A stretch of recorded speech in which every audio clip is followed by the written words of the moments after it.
सहना भवतु सहनौ भुनक्तु सह वीर्यं करवावहै तेजस्विनावधीतमस्तु मा विद्विषावहै।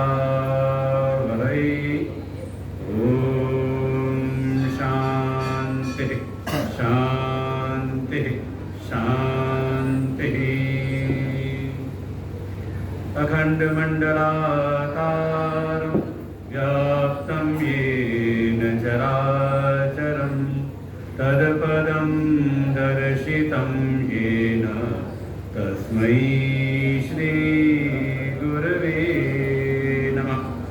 अज्ञानतिमिरान्धस्य ज्ञानाञ्जनशलाकया चक्षुरुन्मीलितं येन तस्मै श्रीगुरवे नमः। गुरुर्ब्रह्मा गुरुर्विष्णु गुरुर्देवो महेश्वरः गुरुर्साक्षात् परं ब्रह्म तस्मै श्रीगुरवे नमः।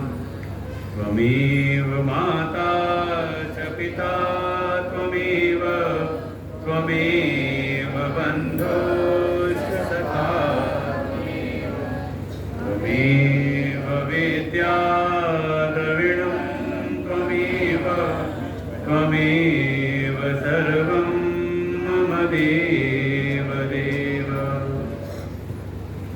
गजाननं भूतगणाधिसेवितं कपित्थजम्बूफलचारुभक्षणम् उमासुतं शोकविनाशकारकं नमामि विघ्नेश्वरपादपङ्कजम्।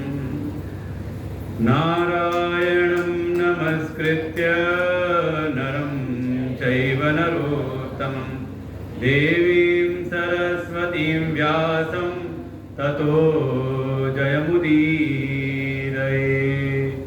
सच्चिदानन्दरूपाय विश्वोत्पत्त्यादिहेतवे तापत्रयविनाशाय श्रीकृष्णाय वयं नमः।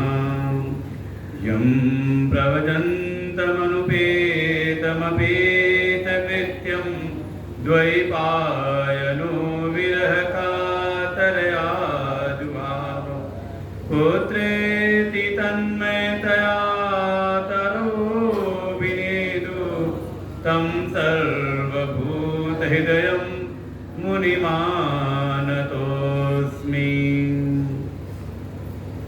करारविन्देन पदारविन्दं मुखारविन्दे विनिवेशयन्तं वटस्य पत्रस्य पुटे शयानं बालं मुकुन्दं मनसा स्मरामि। श्रीकृष्ण गोविन्द हरे मुरारी हे नाथ नारायण वासुदेव। जिह्वे पिबस्वामृतमेतदेव गोविन्द दामोदर माधवेति। विक्रेतु कामाखिल गोपकन्या मुरारिपादार्पितचेत्तवृत्तिं दध्यादिकं मोहवशादवोच गोविन्द दामोदर माधवेति। गृहे गृहे गोपवधूकदम्बा सर्वे मिलित्वा समवाप्य योगं पुण्यानि नामानि पठन्ति नित्यं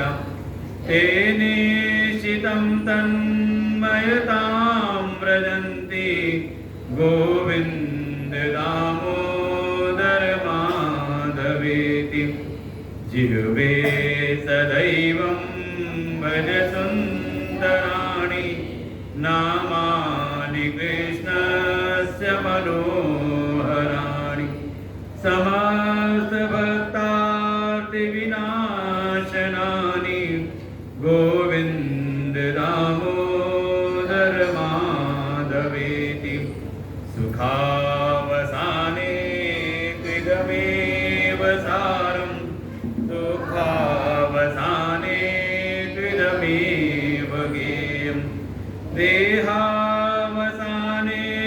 त्विदमेव जाप्यं गोविन्द दामोदर माधवेति जिह्वे रसज्ञे मधुरप्रियात्वं सत्यं हितं त्वां परमं वदामि आवर्णयेथा मधुराक्षराणि गोविन्द दामोदर माधवेति त्वामेव याचे मम देहि जिह्वे समागते दण्डधरे कृतान्ते वक्तव्यमेवं मधुरं सुभक्त्या गोविन्द दामोदर माधवेति श्रीकृष्ण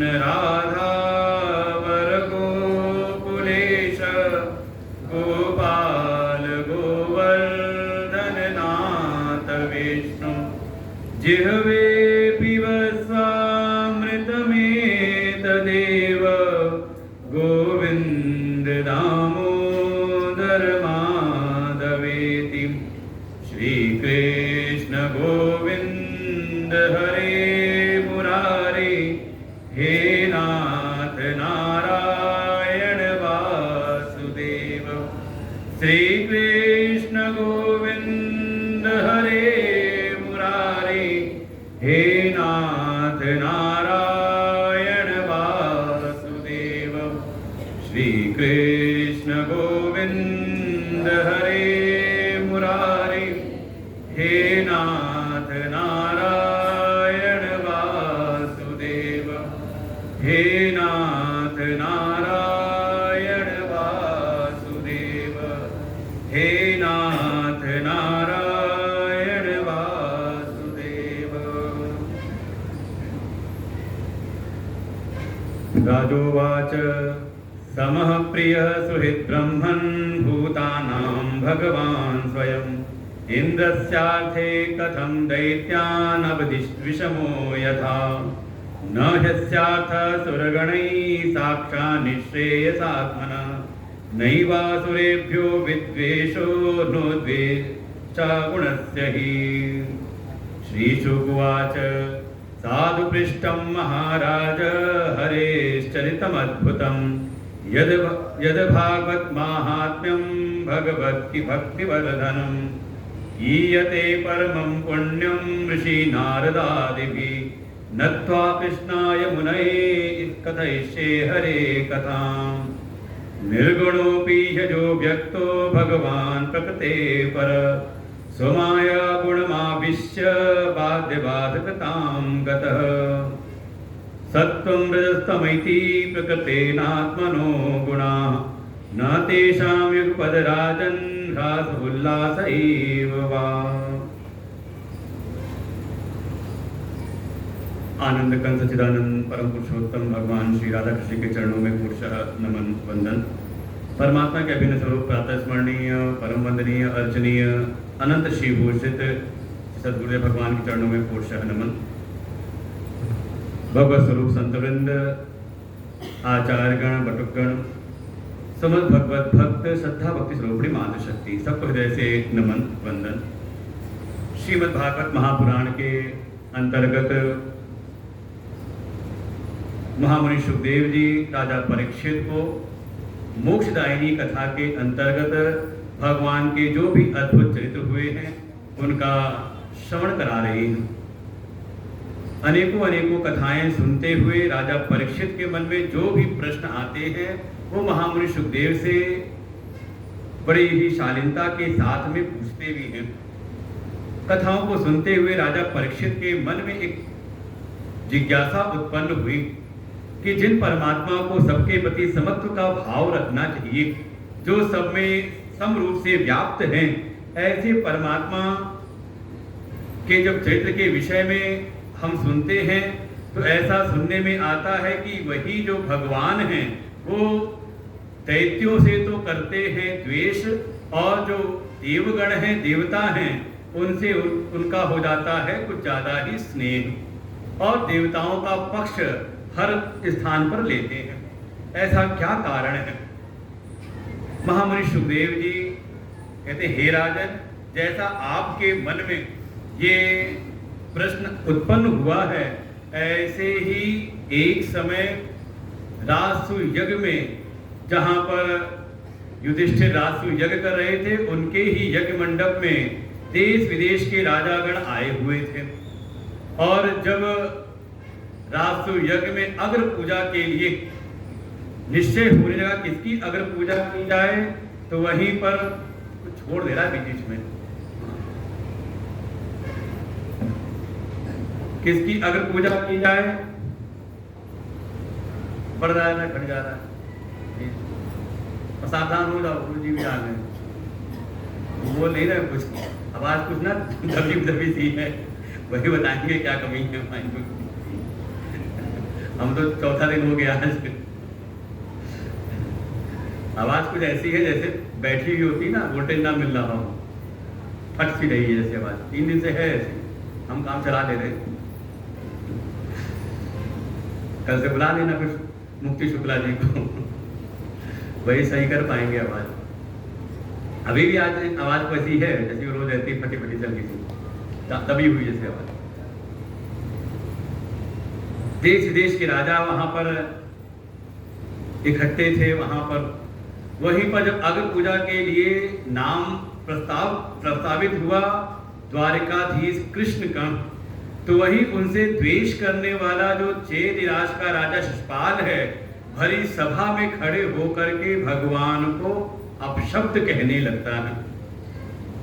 एक एक करके 100 गालियां दी उसने भरी सभा में, और फिर भगवान ने चक्र चलाया, उसकी गर्दन कटी, उसका जो साथी था तो उसका भी वध किया। और उस दोनों के वध के बाद बड़ी आश्चर्यजनक घटना ये हुई कि दोनों के शरीर से एक दिव्य ज्योति निकली और जा करके भगवान कृष्ण के चरणों में समाहित हो गई। ये दृश्य देख करके सभी अचरज में पड़ गए कि जैसे जो गति बड़े बड़े योगियों को दुर्लभ है, इन दुष्टों को इतनी सहज प्राप्त हो गई। भगवान को ये दे रहे थे गाली, और भगवान ने जब इनका वध किया तो इनको भगवत गति ही प्राप्त हो गई। क्या कारण है, क्या रहस्य है इसमें? तो वहीं पर आगमन हुआ देवर्षि नारद का, और देवर्षि नारद ने उपदेश किया युधिष्ठिर आदि राजाओं को। नारदुवाच कामाद्वेषा भया स्नेहा यथा भक्तेश्वरे मनः आवेश तदगहं हित्वा बहवः तद्गतिं गताः गोप्यः कामाद् भयात् कंस द्वेषा चेदादयो नृपाः संबन्धात् विष्णय स्नेहात् यूयं भक्त्या वयं विभो कथमोऽपि नवेन स्यात् पञ्चानां पुरुषं प्रति तस्मात् केनापि उपायेन मनः कृष्णे निवेशयेत्। देवर्षि नारद ने कहा, यही भगवान का स्वभाव है। जो जिस भाव से, किसी भी भाव से भगवान का अगर भजन करे, भगवान का स्मरण करे, किसी भी भाव को माध्यम बना करके भगवान उस पर अपनी कृपा करते हैं। और यहाँ पर कहा किसी भी प्रकार का भाव हो, चाहे कोई काम के वशीभूत होकर के भगवान का स्मरण करे, चाहे कोई द्वेष से भी क्यों ना करे, द्वेषा कोई स्नेह से, कोई इस संसार में भगवान को भक्ति भाव से, कोई प्रेम से, कोई स्नेह बंधन से भगवान का स्मरण करते हैं। और जो किसी भी प्रकार से अपने मन के भावों को भगवान में अर्पण करते हैं, भगवान उन पर अपनी कृपा करते हैं। कैसे कैसे? तो कहा गोप्यः कामात् भयात् कंसः, गोपियों ने काम भाव से भगवान का स्मरण किया। जो कंस है, कंस भयभीत होकर के, ये जो चेदिराज का राजा जिसके विषय में आप सबने पूछा है, इसने द्वेष से के वशीभूत होकर के, जो वृष्णिवंशी है वो संबंध के नाते से, और जो हम सब भक्त हैं वो सब प्रेम के नाते से भगवान का स्मरण करते हैं। हाँ, एक जो कल कथा सुनाई थी वेन की, उसने किसी भी प्रकार से भगवान का स्मरण नहीं किया था। बाकी जिसने जिस भाव से भी, और एक बात तो ये पक्की है कि अगर किसी से प्रेम हो तो उससे उतना मन तन्मय नहीं होता, और वहीं किसी से अगर द्वेष हो जाए तो, झगड़ा हो जाए, किसी से खटपट हो जाए, और फिर माला लेकर के बैठो भगवान का भजन करो, देखो फिर कितना मन में भजन में मन लगता है।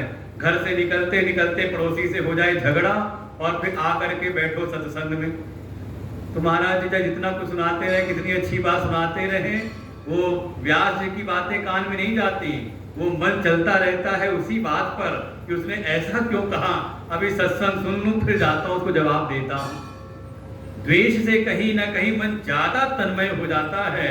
ऐसे ही ये जो चेदिराज का राजा है, इसने द्वेष भाव से भगवान का स्मरण किया, और देखो 100 गालियां दी हैं। संसार में भी कोई आप ढूंढ के ले आओ, बड़ा गाली गलौज करने वाला हो, उससे भी कह दो तो शायद हो सकता है 15-20 गालियां इसको याद होंगी, इसे ज्यादा देने की हिम्मत किसी में नहीं होगी, और ये मन भर करके 100 गालियां देता है। कह सकते हैं कि जैसे हम सब भक्त भगवान के चरित्रों का चिंतन करते हुए उसमें सद्गुणों का दर्शन करते हैं, इस जो द्वेष करने वाला शिशुपाल है, इसने भगवान के लगता है पूरी लीलाओं का चिंतन किया और सब में कोई ना कोई दोष निकाल लिया, लेकिन चिंतन तो किया ना भगवान की लीलाओं का, भगवान को में अपने मन को लगाया। इसीलिए सुखदेव जी कहते हैं तस्मात् केनापि उपायेन मनः कृष्णे निवेशयेत्, इसलिए किसी भी प्रकार से एन केन प्रकारेण अपने मन को भगवान से जोड़ दो, इसी का नाम है भक्ति।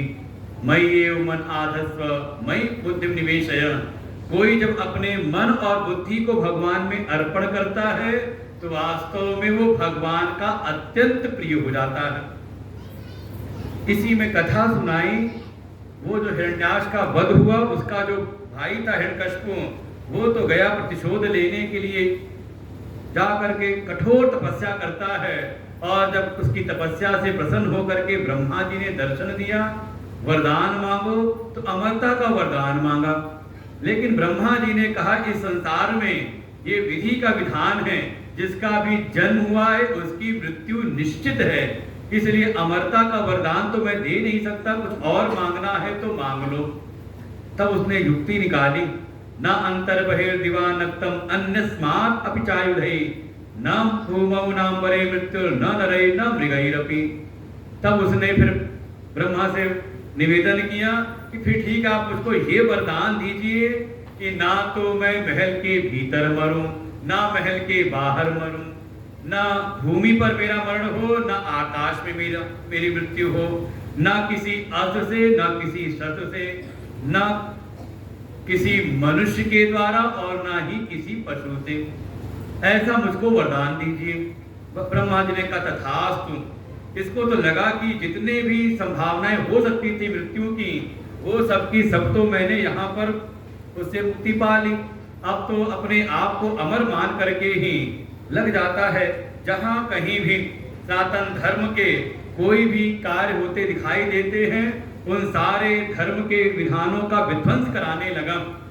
ऐसा ये अत्याचारी हिरण्यकशिपु, लेकिन भगवान की ऐसी कृपा, ऐसा दिव्य संयोग, इसी के 4 पुत्रों में सबसे छोटे पुत्र हैं, नाम है प्रहलाद, वो भगवान के परम भक्त। और भक्ति भी कैसी, भेजा गया गुरुकुल में, दैत्यों के गुरु हैं शुक्राचार्य, उनके 2 पुत्र हैं, नाम है षंड और अमर्क।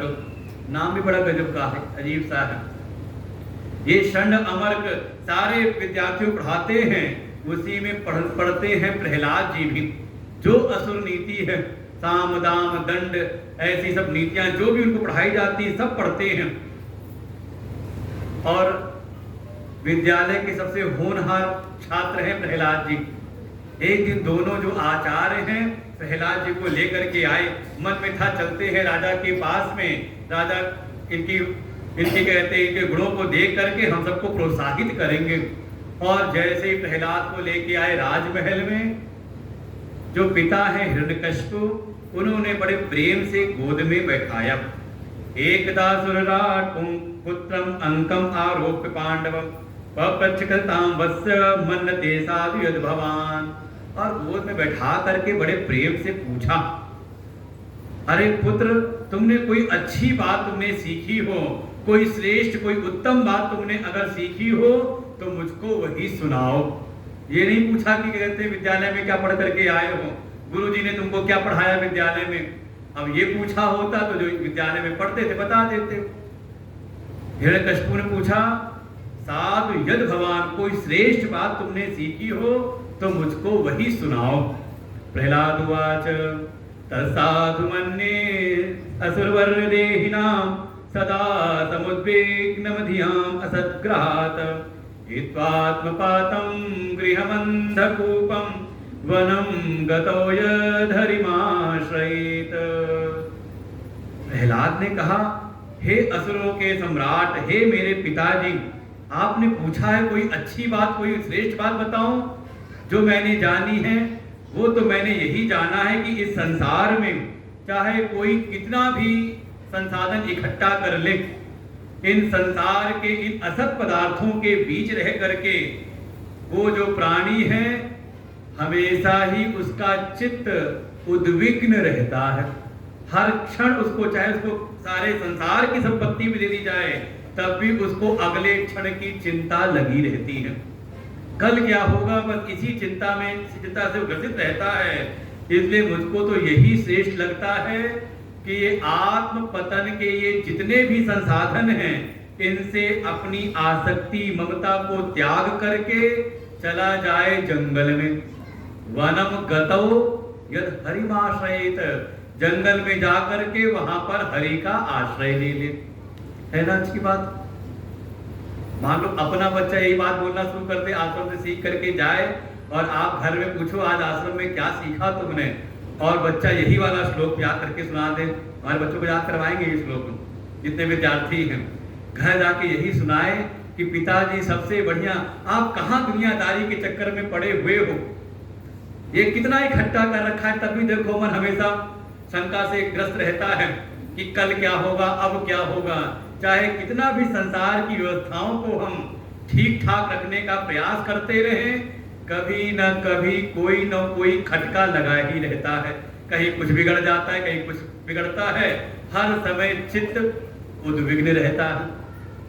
तो करना क्या है, हित्वात् पातम गृहम अंधकूपम, ये आत्म पतन का ये जो मार्ग है, संसार है, ये देह आदि में जो ममता आसक्ति कर रखी है, इसको त्याग करके चले जाओ थोड़ा एकांत वास में, और वहां पर भगवान का आश्रय लो।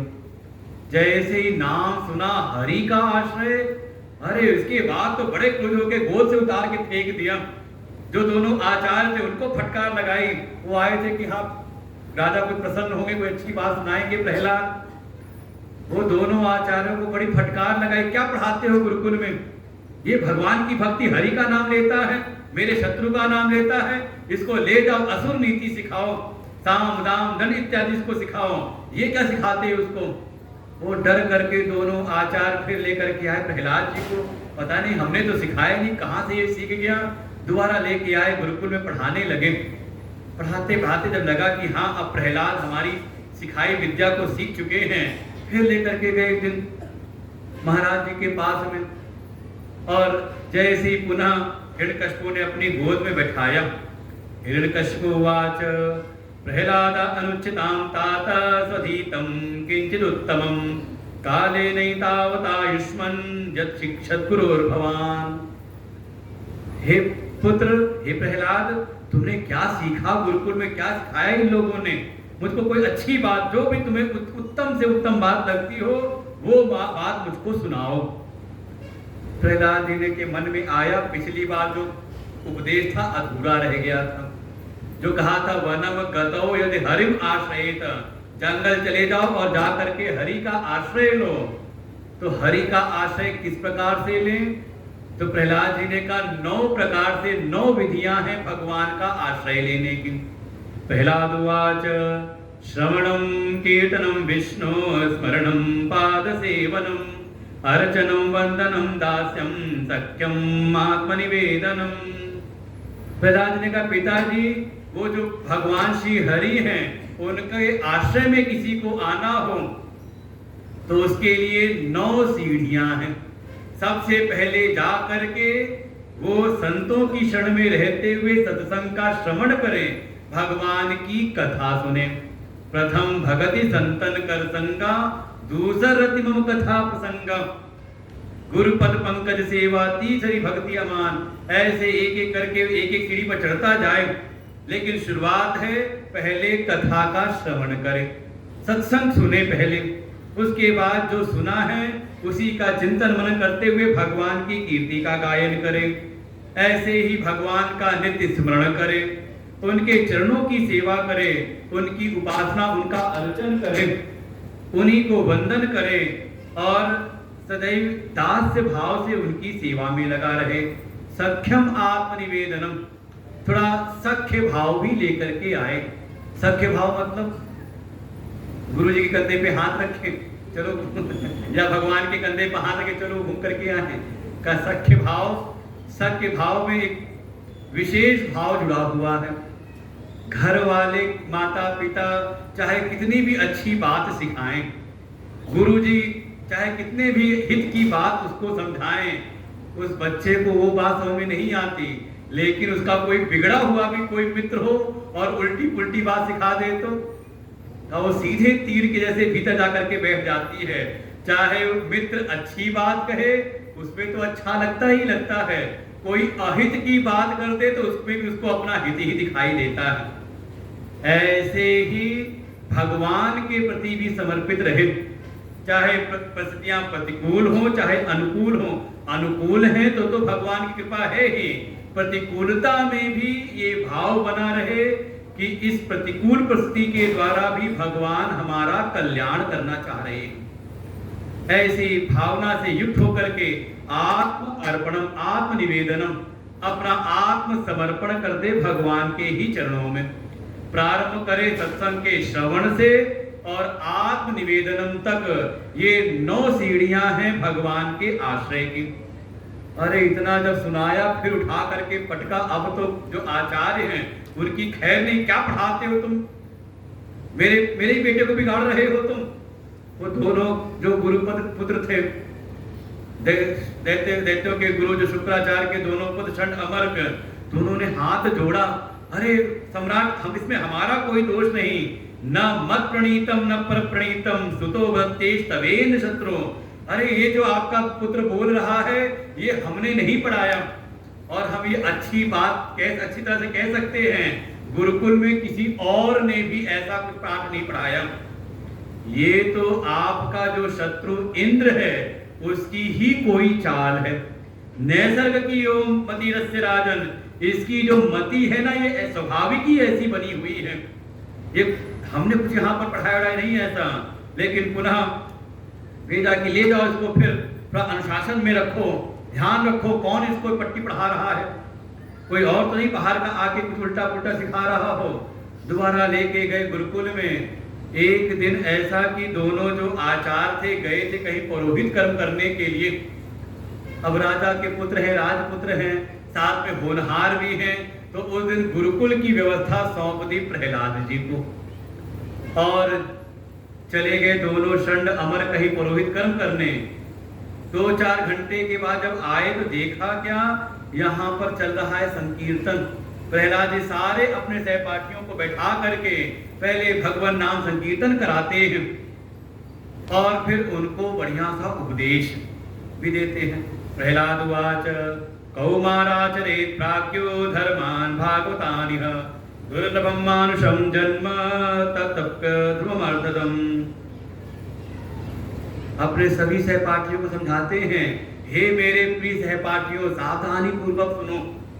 ये जो मनुष्य का जीवन हमें प्राप्त हुआ है, ये संसार में सबसे दुर्लभ है। ये तो भगवान की कोई कृपा हम पर है कि हमें ये मनुष्य का शरीर प्राप्त हुआ है, और ये भी अत्यंत क्षणभंगुर है। इसलिए जब चेत आ जाए तभी से भगवान की भक्ति करनी चाहिए। समय पर नहीं टालना चाहिए कि जब कानपुर नागपुर में हड़ताल हो जाएगी तो भगवान का भजन करेंगे। अभी कौन सी उम्र हुई है। कौमार आचरित प्राज्ञ, प्रारंभ से ही, कौमार अवस्था से ही अपने मन को भगवान की भक्ति में लगाना चाहिए। अभी जितने हमारे विद्यार्थी बैठे हुए हैं, अभी आज से कथा सुन रहे हैं, तो हो सकता है गुरुदेव की ऐसी कृपा होगी, कुछ सालों बाद आप ऐसे आके कथा सुनोगे और हमारे ये विद्यार्थी बैठ के कथा सुनाएंगे आपको, है कि नहीं। अब पूरा तोता कितना राम नाम रटेगा। तो जो बाल अवस्था से इस मार्ग पर निकल जाते हैं, उन पर तो भगवान की विशेष कृपा होती है। ऐसे सब पाठ पढ़ाते हुए भगवान का कीर्तन करा ही रहे थे। वो सारे सहपाठियों ने पूछ लिया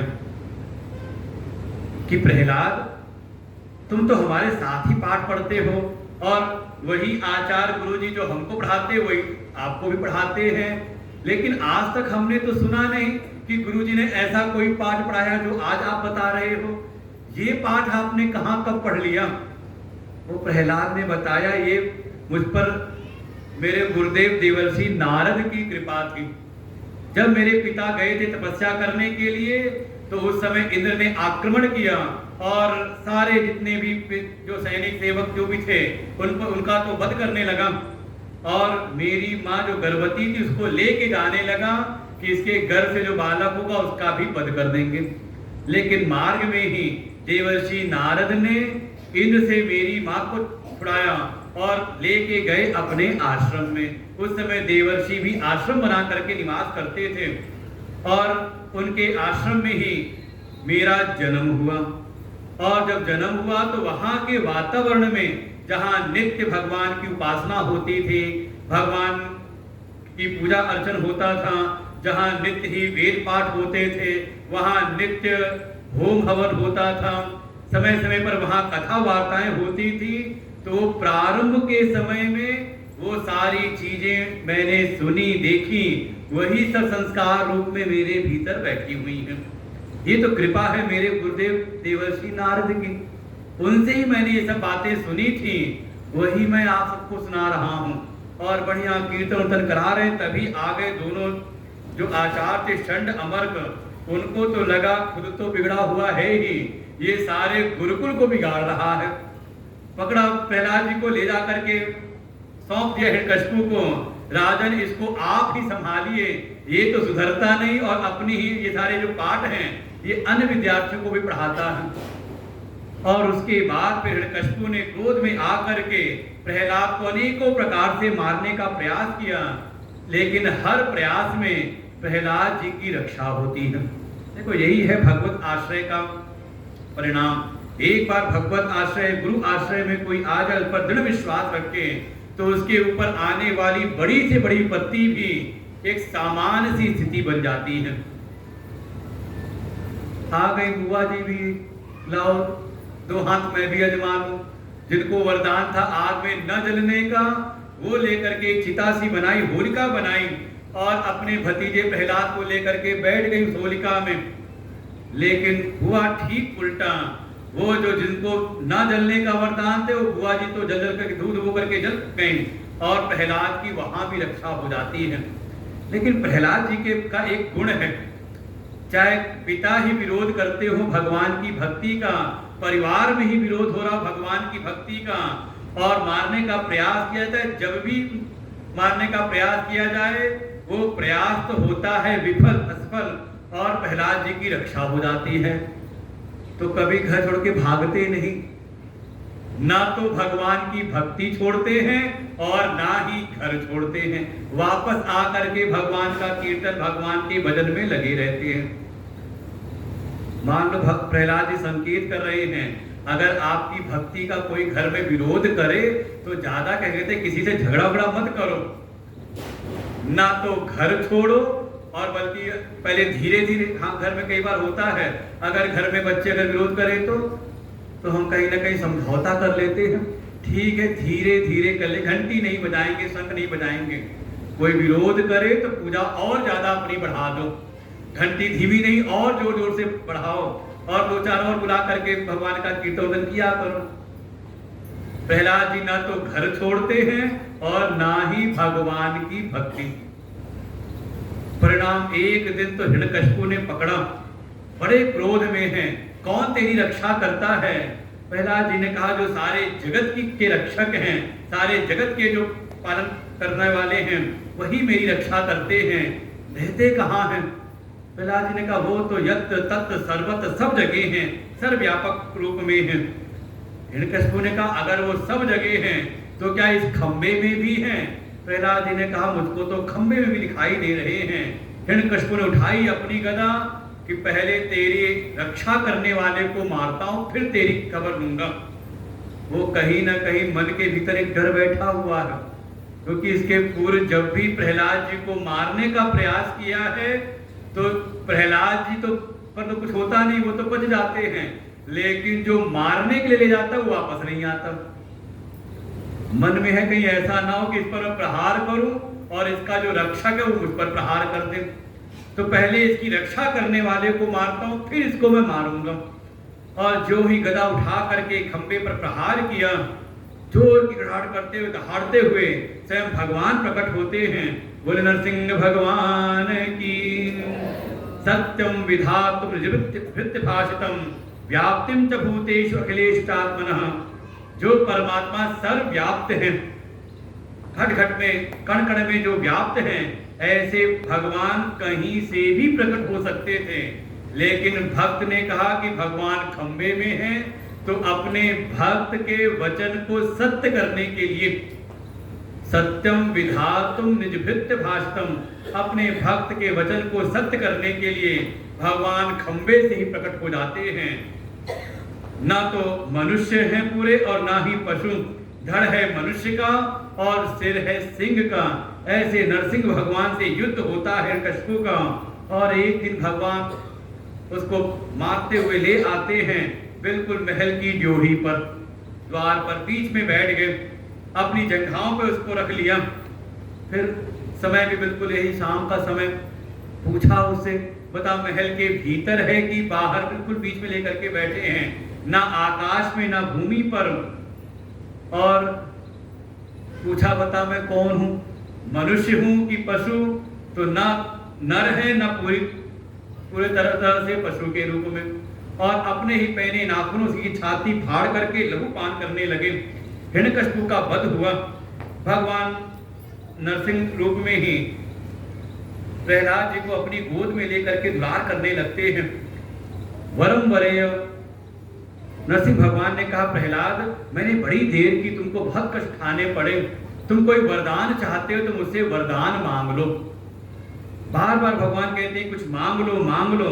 प्रहलाद जी अपने अंतर मन को झांक करके देखते हैं कि मैंने किसी कामना से भगवान की भक्ति नहीं की थी, लेकिन दूसरी ओर ये भी देखते भगवान बार बार कह रहे हैं। तो प्रहलाद जी ने विचार किया कहीं ऐसा तो नहीं, कहीं मेरे अंतर चेतन मन में कोई कामना शेष रह गई हो। भगवान तो अंतर्यामी है, सब जानते हैं। प्रहलाद जी ने भगवान से यही प्रार्थना की, हे प्रभु अगर आपको वरदान ही देना है तो ये वरदान दीजिए कि मेरे भीतर कहीं भी कोई कामना शेष न रह जाए। हाँ इतना जरूर है, मेरे जो पिता हैं इन्होंने आपके भक्तों पर अत्याचार किया है, उनकी कहीं दुर्गति ना हो जाए। भगवान कहते हैं अरे पुत्र प्रहलाद तुम्हारे जैसा भक्त जिस कुल में हो जाए वो तो पूरा कुल ही पवित्र हो जाता है। सप्तभी पिता पूतः पितृभी सह तेन घ। तुम्हारे पिता क्या, तुम्हारे तो 21 पीढ़ियों में किसी की दुर्गति नहीं होने वाली। ऐसा प्रहलाद को आशीर्वाद दे करके भगवान वहां से अंतर ध्यान हो जाते हैं। श्री कृष्ण गोविंद हरे मुरारी हे नाथ नारायण वासुदेव।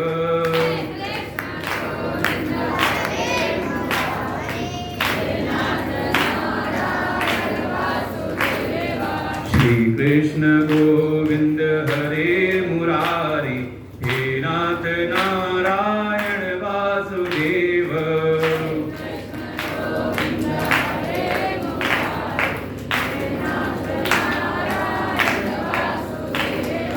श्री कृष्ण गोविंद हरे मुरारी हे नाथ नारायण वासुदेव।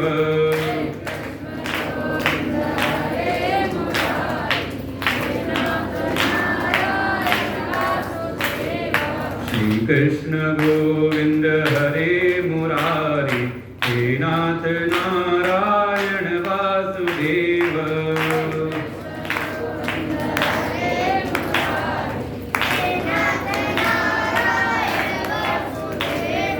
श्री कृष्ण गोविंद हरे मुरारी हे नाथ नारायण वासुदेव।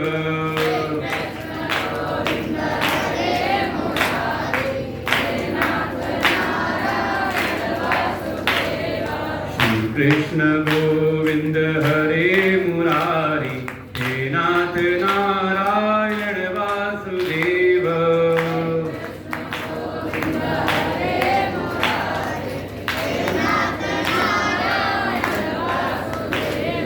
श्री कृष्ण गोविंद हरे मुरारी हे नाथ नारायण वासुदेव।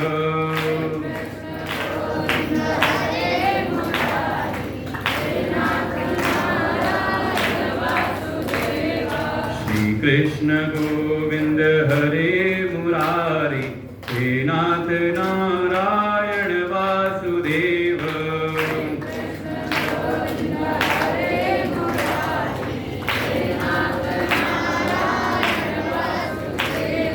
श्री कृष्ण गोविंद हरे मुरारी हे नाथ नारायण वासुदेव।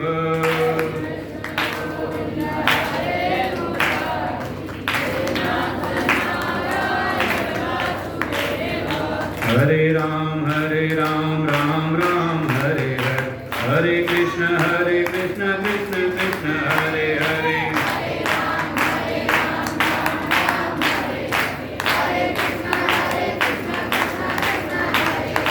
हरे राम राम राम हरे हरे, हरे कृष्ण कृष्ण कृष्ण हरे हरे।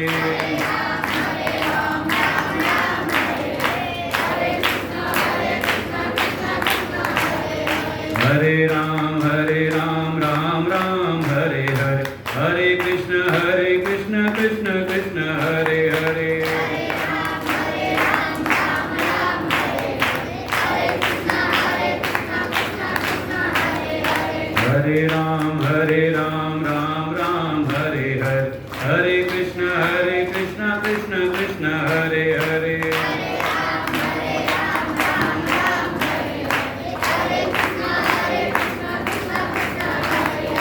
हरे राम राम राम हरे हरे, हरे कृष्ण कृष्ण कृष्ण हरे हरे।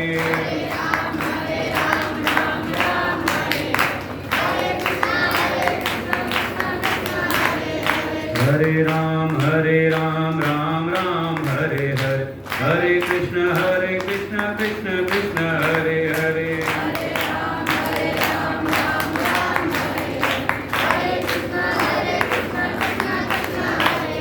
प्रेम से बोले सच्चिदानंद भगवान की, वृंदावन बिहारी लाल की, श्री राधा कृष्ण भगवान की, श्रीमद्भागवत भगवान की, महामुनि सुखदेव भगवान की। राजोवाच स्वायंभुवस्येह गुरो वंशोऽयं विस्ताश्रुतः, यत्र विसृजां सरको मनुनानन् वदस्व न, यत्र यत्र हरेर्जन्म कर्माणि च महीयस, गृह्णन्ति कवयो ब्रह्मन् तानि नो वद शृण्वताम्। मनुरुवाच येन चेतयते विश्वं विश्वं चेतयते नयम्। यो जागर्ति शयानेऽस्मिन् नायं तं वेद वेदस। आत्मा वास्तविदं विश्वं यत्किञ्जगत्यां जगत्। तेन त्यक्तेन भुञ्जीथामागध कस्य सिद्धनम्। प्रहलाद जी की कथा सुनाई। वास्तव में जिस कुल में कोई एक भी ऐसा कोई भक्त हो जाए तो वो भक्त अपने कुल को पवित्र कर देता है। कुलम पवित्रम जननी कृतार्थम पुत्रवती युवती जग सोई रघुपति भगत जास सुत होई। ऐसा भी कोई अगर कोई एक भी कोई कुल में परिवार में ऐसा कोई भगवान का भक्त हो जाए, समझे पूरे कुल परिवार पूरे समाज को पावन करने वाला हो जाता है। इसीलिए हमारे जो जितने बटुक हैं इनको देख करके मन प्रसन्न होता है। जिन परिवार ने अपने बच्चों को भेजा अपने सनातन धर्म की रक्षा के लिए, वेदों के अध्ययन करने के लिए, भगवान की उपासना पूजा करने के लिए, अब ऐसा नहीं सब बाबा ही बन जाएंगे ऐसा नहीं है।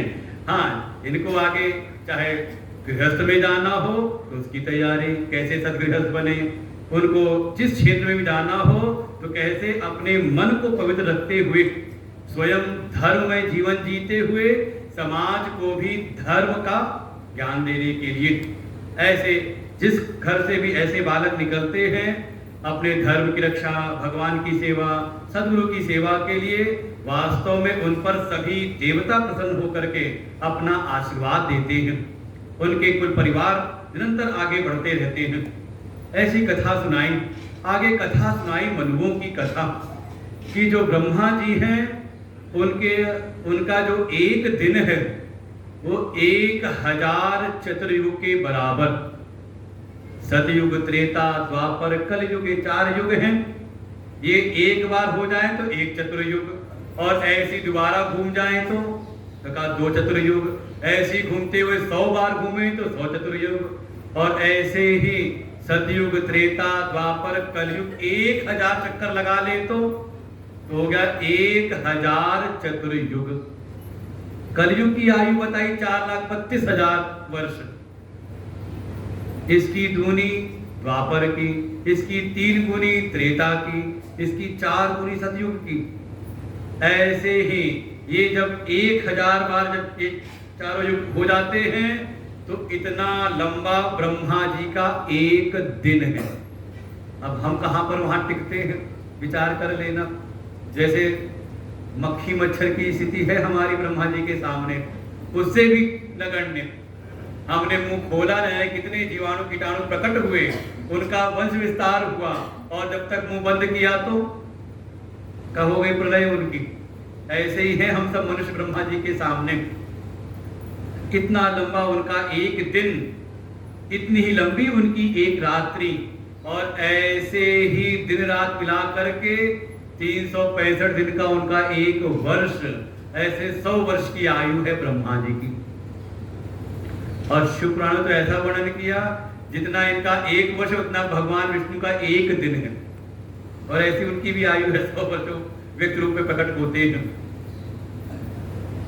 ब्रह्मा जी के एक दिन में अर्थात एक चतुर्युग के बराबर ही कहा एक कल्प, और एक कल्प में 14 मनु हो जाते हैं।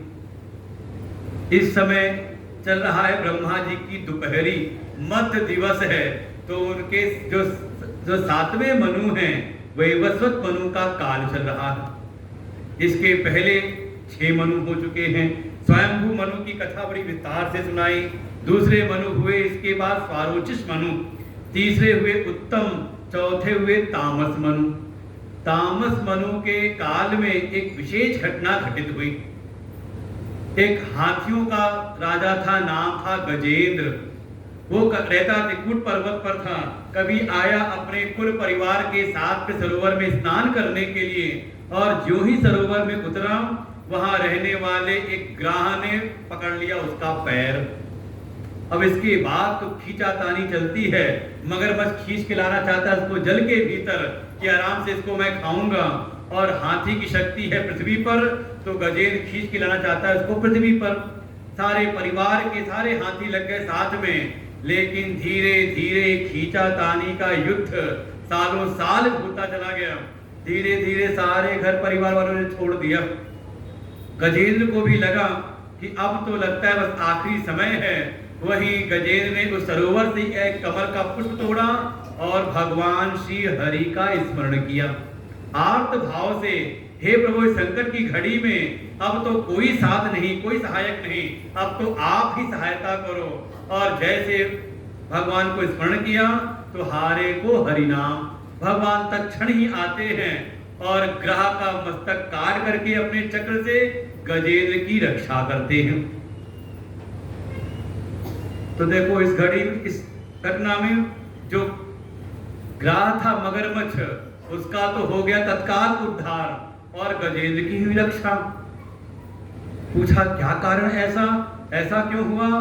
तो कथा सुनाई कि ये जो ग्रह बना हुआ था, ये पूर्व में एक राजा, एक गंधर्व था, नाम था हुहु नाम का गंधर्व। कभी आया था पृथ्वी लोक पर अपनी अप्सराओं के साथ में, आकर के एक सरोवर में क्रीड़ाएं कर रहा था। और वहीं पर एक महात्मा जी, देवल ऋषि, वो सरोवर में स्नान करके देवताओं को अर्घ अर्पण कर रहे थे। तो इसके मन में एक खेल सूझा, चलो अपनी अप्सराओं को प्रसन्न करता हूँ। और गया पानी के भीतर तैरते हुए अंदर गया और जाके महात्मा जी के पैर पकड़े और खड़ा हो गया। अब खड़ा हो जाए, पैर पकड़ के ऊपर कर दे तो महात्मा जी के पैर ऊपर और सिर पानी के अंदर तड़पने लगे। तभी छोड़ा और जोर से ढाके लगा के हंसने लगा। सारी जो और भी अप्सराएं थी, गंधर्व थे, सब बड़े प्रसन्न हुए, बड़ा बढ़िया खेल दिखाया। लेकिन वो जो महात्मा जी थोड़ा हाँफ करके शांत हुए, खड़े हुए, बड़ा गुस्सा आया। तुझे पानी में ऐसे तैरना बड़ा अच्छा लगता है, खेल दिखाता है, जा तुझे मैं श्राप देता हूं, तू ऐसे ही पानी के अंदर रहने वाला मगरमच्छ बन जा।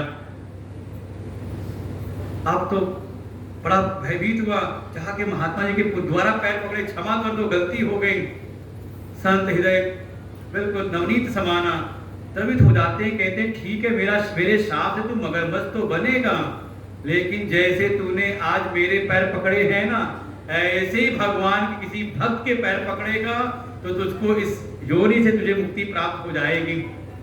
और वही ये आए नीचे आ करके गजेंद्र के पांव पकड़े, अर्थात इस संसार में भगवान की प्राप्ति न कर सको तो भगवान के कृपा पात्र अगर किसी भक्त के भी हम पांव पकड़ लें, किसी संत के भी पांव पकड़ लें, तो वो भी हमारा कल्याण कर सकता है।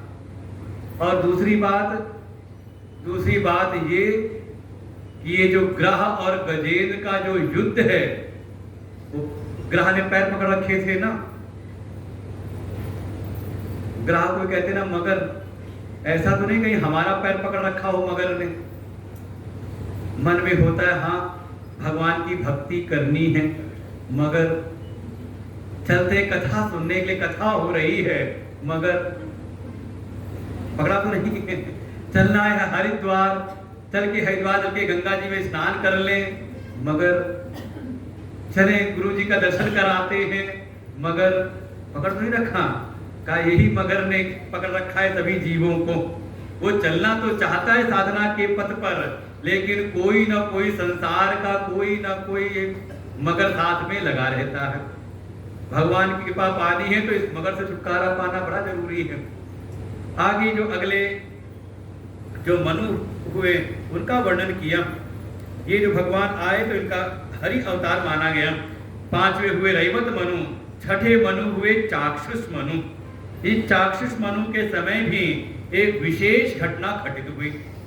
दुर्वासा ऋषि के श्राप से ये देवता लोग दैत्यों से हो गए पराजित और छुप छुपा के जंगलों में रहने लगे और स्वर्ग के ऊपर देवलोक पर साम्राज्य हो गया दैत्यों का।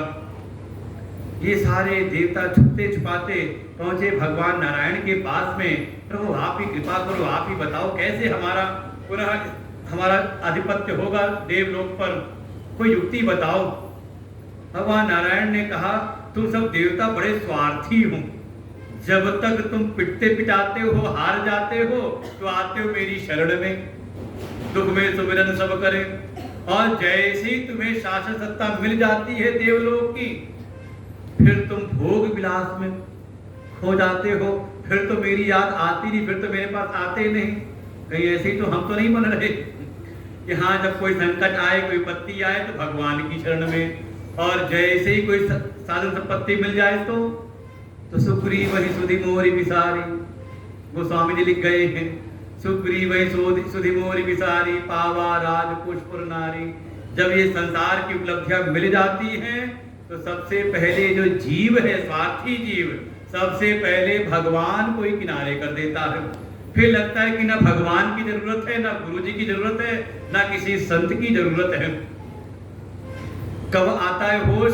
कहा जब ये संसार की मार पड़ती है, जब पटखनी खाता है, फिर आता है त्राहि माम त्राहि माम। ये देवता भी आए, नारायण भगवान नारायण ने कहा जाओ जाओ मैं नहीं कुछ करने वाला, हाँ युक्ति बता देता हूं। जा करके ये जो दैत्य है ये तुम्हारे भाई ही तो हैं, तुम दोनों ही कश्यप ऋषि की संतान हो, जा करके उनसे मैत्री कर लो, और मैत्री करके समुद्र का मंथन करो। समुद्र के मंथन में मैं भी तुम्हारी सहायता करूंगा। जाके मंथन करो, औषधियां डालो समुद्र में, और मंथन करने से उस समुद्र के भीतर अनेकों अनेकों रत्न छुपे हुए हैं, वो सारे रत्न निकलेंगे, तुम सब बांट लेना। उसी में एक दिव्य रत्न निकलेगा, अमृत। जब अमृत निकलेगा तो मैं आकर के तुम सबको अमृत का पान करा दूंगा, तो तुम सबके सब बलिष्ठ हो जाओगे। सारी युक्ति बताई, ये सारे देवता बिल्कुल सरेंडर होकर के, सर झुका करके पहुंचे राजा बलि की सभा में। जा करके आधी बात बताई कि हाँ चलते हैं हम दोनों मैत्री करके समुद्र का मंथन करते हैं। हमने सुना है कि वहां पर बहुत बढ़िया बढ़िया रत्न छुपे हुए हैं। दोनों मैत्री करके आ गए, मंदराचल पर्वत की मथानी बनाई, वास की नाग की नीति बना करके समुद्र को मथने लगे। श्री राम जय जय राम, कृष्णानंद भगवान की। समुद्र का मंथन करने लगे। जैसे मंथन करने को गए, वो मथानी का जो मंदराचल पर्वत का जो भार था, वो मथानी नीचे जाने लगी। भगवान स्वयं वहां प्रकट होते हैं, बोले कच्छप भगवान की। कच्छप अवतार लेकर के भगवान नीचे आए और उस मंदराचल को अपनी पीठ पर धारण कर लिया। और जब उसका घर्षण हुआ तो भगवान को वैसे ही आनंद आया जैसे किसी की पीठ में खुजली हो और कोई खुजा दे। अच्छा लगता है उस समय। कई बार तो पेड़ हो तो पेड़ में पीठ रगड़ते रहते हैं, दीवार में रगड़ लेते हैं। ऐसे ही भगवान को वो मंदराचल के घर्षण से उनको आनंद आया। मथानी ऊपर की ओर ना उठ जाए तो भगवान ऊपर भी अपना मुठा लगा दिए। इधर देवताओं की ओर से भी लग गए और दैत्यों के भीतर भी भगवान प्रवेश कर गए। वास्तव में सब करने कराने वाले परमात्मा ही हैं। ये तो जीव मिथ्याभिमान कर लेता है कि मैं नहीं करूंगा तो कैसे होगा। सब करने कराने वाले हर तरफ देखें, वास्तव में जीव को जो कुछ प्राप्त होता है वो केवल और केवल भगवान की कृपा से। वो दिन रात देते भी हैं और सामने भी नहीं आते। और वही जीव थोड़ा भी पा करके वो ऐसे ही खिलाता है, लगता है कि बस उससे बढ़कर के कोई दुनिया में है नहीं। वो अन्यो अस्ति सदृशो मया, अरे मुझ जैसा इस संसार में कौन है, बस मैं ही हूँ, बस सबसे बढ़िया। वो ब्रह्मा जी कान फूंक करके भेजा था। जब ब्रह्मा जी वो की सृष्टि कर रहे थे, सबको बता के भेजा, बस तुझको सबसे अच्छा बनाया है, कोई तेरे जैसा है नहीं। और वही मंत्र लेकर के हम जीवन जीते रहते हैं, बाकी आंख खोल करके देखते नहीं। भगवान आके सब जगह पर धीरे धीरे जब मंथन प्रारंभ हुआ, सबसे पहले निकला उसमें से हलाहल विष। और ऐसा वो हलाहल विष है, उसके प्रभाव से लगा सारे तीनों लोगों का ही प्रलय हो जाएगा, सब नष्ट हो जाएंगे। सबने प्रार्थना की भगवान भोले बाबा से, बाबा आओ हम सबकी रक्षा करो। और भगवान शिव आए, अपने खप्पर में लिया और सारा हलाहल विष का पान कर गए। विष को ना तो पेट में लेके गए, ना मुख में रखा, बल्कि अपने कंठ में धारण किया और भगवान का नाम हो गया, बोले नीलकंठ भगवान की। और जा करके हरिद्वार से ऊपर ऋषिकेश में जा करके उन्होंने विश्राम किया। स्थानीय हो गया वहां पर नीलकंठ भगवान का। दोबारा फिर मंथन प्रारंभ हुआ। निकली कामधेनु गौ। आ गए ब्राह्मणों में सिरमौर वशिष्ठ ऋषि, उन्होंने कामधेनु गौ ले ली। उसके बाद एक दिव्य घोड़ा निकला। अब तो जो दैत्यों के राजा हैं, जिनका देवलोक पर अभी आधिपत्य है, उन्होंने कहा ये घोड़ा तो मैं लूंगा। नाम है उच्चैश्रवा। उसके बाद फिर पुनः मंथन किया तो उससे निकला एक दिव्य हाथी, नाम ऐरावत। अब तो दैत्य लोग हाथ मलते रह गए, अगर थोड़ा रुक जाते तो बढ़िया हाथी मिलता। अब तो इंद्र आए, कहा नहीं अब ये तो हम लेंगे, बराबर बराबर बंटवारा होगा। उसी मंथन से ही कौस्तुभ मणि निकली, स्वयं जा करके भगवान नारायण के वक्षस्थल पर स्थापित हो गई। पारिजात अप्सरा निकली, सर्वसम्मति से देवलोक में स्थापित कर दिया।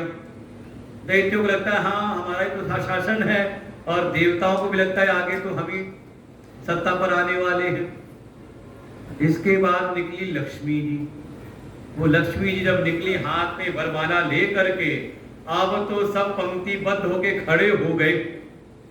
अब कोई मंथन में किसी रुचि है नहीं, सबके मन में है कि लक्ष्मी में हमारा ही वर्ण करे, मेरे गले में माला डाले। लेकिन लक्ष्मी जी सबको देखती जाती हैं, तो सब में कोई गुण है तो साथ में कोई ना कोई दोष भी है। और फिर सबको नकारते हुए देखा कोई तपस्वी है लेकिन क्रोधी बहुत है। लक्ष्मी जी ने कहा क्रोधियों के पास मैं नहीं जाती, कब पता नहीं उठा के गुस्से में उठा के बाहर फेंक दे। गुस्से में आके कहा क्रोधियों के पास मैं जाती नहीं। ये सुंदर तो हैं लेकिन आसक्त बहुत हैं, कामी बहुत हैं, उनके पास भी लक्ष्मी टिकती नहीं। कोई धार्मिक हैं तो हिंसक हैं। ऐसे ऐसे देखते हुए सबको नकारते हुए इधर मंथन रुक गया। तो भगवान नारायण भी एक किनारे जाके पीताम्बर ओढ़ के सो गए कि जब तक ये स्वयंवर चल रहा है तब तक थोड़ा आराम कर लूं। लक्ष्मी जी सबको नकारते हुए ये ठीक नहीं, ये ठीक नहीं। जा करके देखा अरे ये कौन सोया पड़ा हुआ है। देवताओं से पूछा, देवताओं ने कहा ये हमारे स्वामी नारायण हैं। कहा ये खड़े नहीं हुए स्वयंवर में, क्या ये लक्ष्मी को नहीं चाहते? सबने कहा ये किसी को नहीं चाहते। लक्ष्मी जी ने कहा जो किसी को न चाहे उसी को मैं चाहती हूँ। और जाकर के भगवान के साथ उनका विवाह हो गया। बोले लक्ष्मी नारायण भगवान की। उसी से वारुणी देवी भी निकली मदिरा। बिल्कुल रत्न निकला है समुद्र मंथन से, लेकिन लिया किसने? कहा दैत्यों ने। इसलिए कोई कहे ना कि हाँ हम रत्न ग्रहण करते हैं तो उनको दूर से प्रणाम करके बस निकल जाना, समझना कोई दैत्य आ रहा है। उसी से शंख चंद्रमा निकले और सबसे आखिर में स्वयं भगवान प्रकट होते हैं। बोले धन्वंतरी भगवान की। एक हाथ में आयुर्वेद और दूसरे हाथ में अमृत कलश। जैसी देखा अमृत कलश प्रकट हुआ है, मंथन छोड़ के छीना झपटी हुई और दैत्य कलश लेके भाग खड़े हुए। ये हाथ मलते रह गए देवता, हाय हाय ये कलश लेके भाग गए। वही छीना झपटी में 4 जगहों पर कलश की बूंदें झलकी अमृत की। वहीं पर आज तक अमृत कुंभ लगता है। हरिद्वार, प्रयागराज, अभी था ही प्रयागराज में। हमारे देश की आधी आबादी पहुंच गई एक ही जिले के अंदर, प्रयागराज में संगम में डुबकी लगाने के लिए अमृत कुंभ में। और इसके बाद नासिक और उज्जैन, 4 स्थानों पर समय समय पर वही अमृत कुंभ लगता है। स्वयं भगवान प्रकट होते हैं मोहिनी रूप में। बोले मोहिनी भगवान की। और अपनी मोहिनी माया से सबको मोहित करते हुए वो अमृत कलश लिया और दोनों को पंगत में बैठा दिया अलग अलग। और अपनी माया से मोहित करके देवताओं को तो पिलाते हैं अमृत, और जो दैत्य हैं उनको पिलाने लगे मदिरा।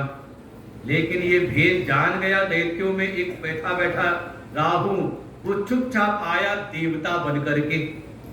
देवताओं के जैसे सर धस करके देवता बन करके आया और आ करके बैठ गया सूर्य और चंद्रमा के बीच में। भगवान एक क्रम से आ रहे हैं अमृत पिलाते हुए, और जैसे इसको अमृत पिलाया, अरे बगल में बैठे थे दोनों प्रकाश के देवता थे सूर्य और चंद्र।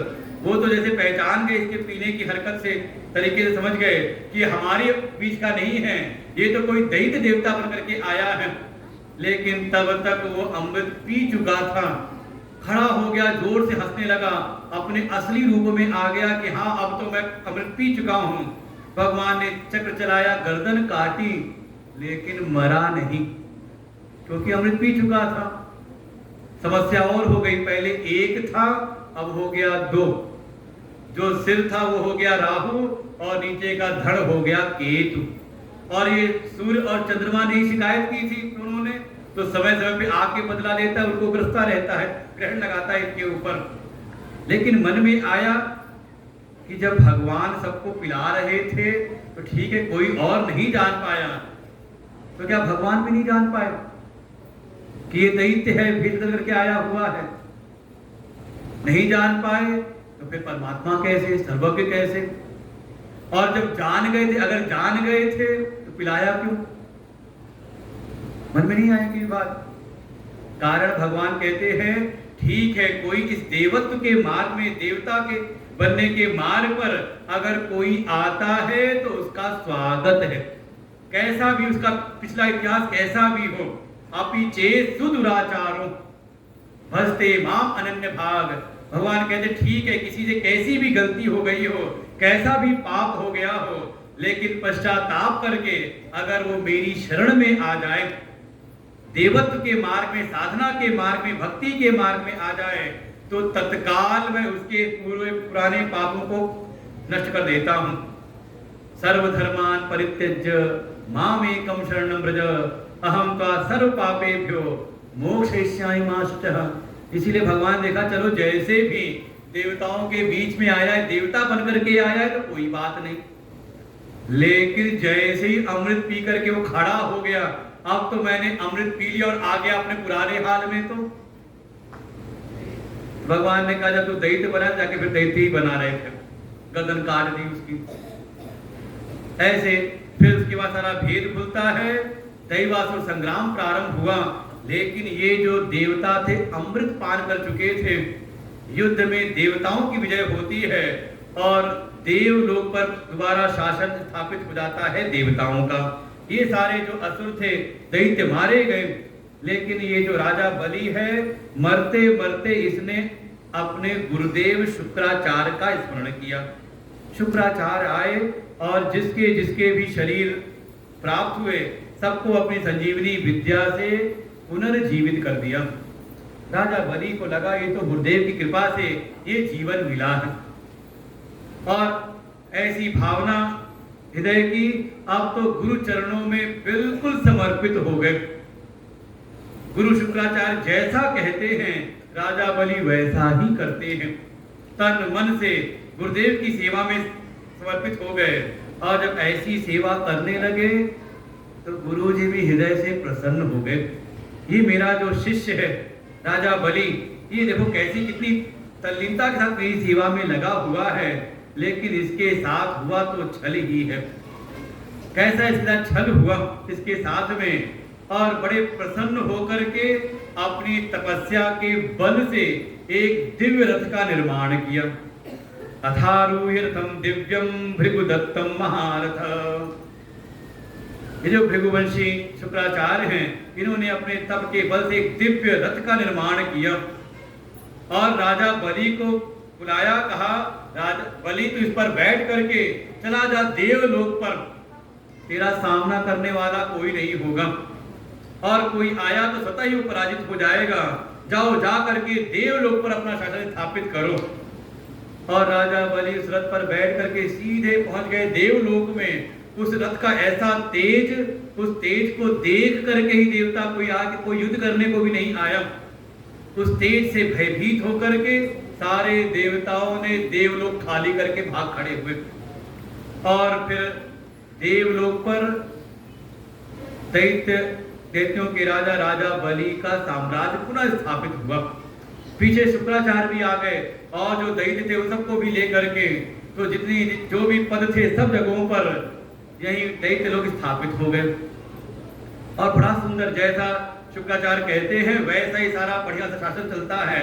जहाँ जैसी आवश्यकता, जहाँ वर्षा की आवश्यकता हो जाके दैत्य लोग बारिश कर देते हैं, जहाँ अन्न की आवश्यकता वहाँ धन धान से सबको परिपूर्ण कर देते हैं। व्यवस्था बड़ी अच्छी चलने लगी, कहीं कोई कमी नहीं होती। जैसा शुक्राचार्य जी कहते वैसे ही सारे दैत्य पालन करते। ये जो देवता थे छुप छुपा करके पहुंचे भगवान के पास में, प्रभु रक्षा करो, कृपा करो। हम देखो देवलोक से पराजित होकर के वहां से हमें भागना पड़ा, कोई उपाय बताओ। इधर जो शुक्राचार्य हैं वो राजा बलि से कहते, हे बलि, तुझको मैंने अपने तप के बल से यहाँ स्थापित तो कर दिया है, लेकिन तू अभी इस पद पर आसीन होने का, परमानेंट यहाँ रहने का अधिकारी नहीं है, क्योंकि इंद्र के सिंहासन पर वही आसीन हो सकता है जो अपने जीवन में 100 यज्ञ कर ले, शतक्रतु।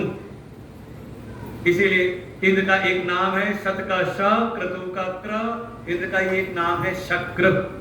100 यज्ञ जो अपने जीवन में कर ले वही इंद्र के सिंहासन पर बैठने का परम अधिकारी होता है। राजा बलि ने कहा, गुरुदेव यज्ञ प्रारंभ करिए। उन्होंने कहा, नहीं, ये तो देव भूमि है, यहाँ पर नहीं। यज्ञ करने के तो वापस मर्तलोक में जाना पड़ेगा, यही कर्म की भूमि है। और ले करके आए गुजरात के किनारे भृगुपक्ष की खाड़ी में, वहीं बढ़िया सा एक यज्ञ मंडप बनवाया और एक साथ 100 यज्ञों का संकल्प करा दिया। इधर एक एक यज्ञ बढ़ने लगते हैं और जैसे जैसे यज्ञ की संख्या बढ़े इंद्र के हृदय की धड़कन बढ़ने लगती है। वे भगवान से याचना करते हैं, भगवान कहते हैं इस समय व्यवस्था बड़ी अच्छी चल रही है और जो बलि है वो भी यज्ञ कर रहा है, धर्म का अनुष्ठान कर रहा है। अब तो मैं कुछ कर नहीं सकता, तुम्हें तो सत्ता मिलती, तुम भोग विलास में डूब जाते हो, जाओ, इस समय मैं कुछ कर नहीं सकता हूं।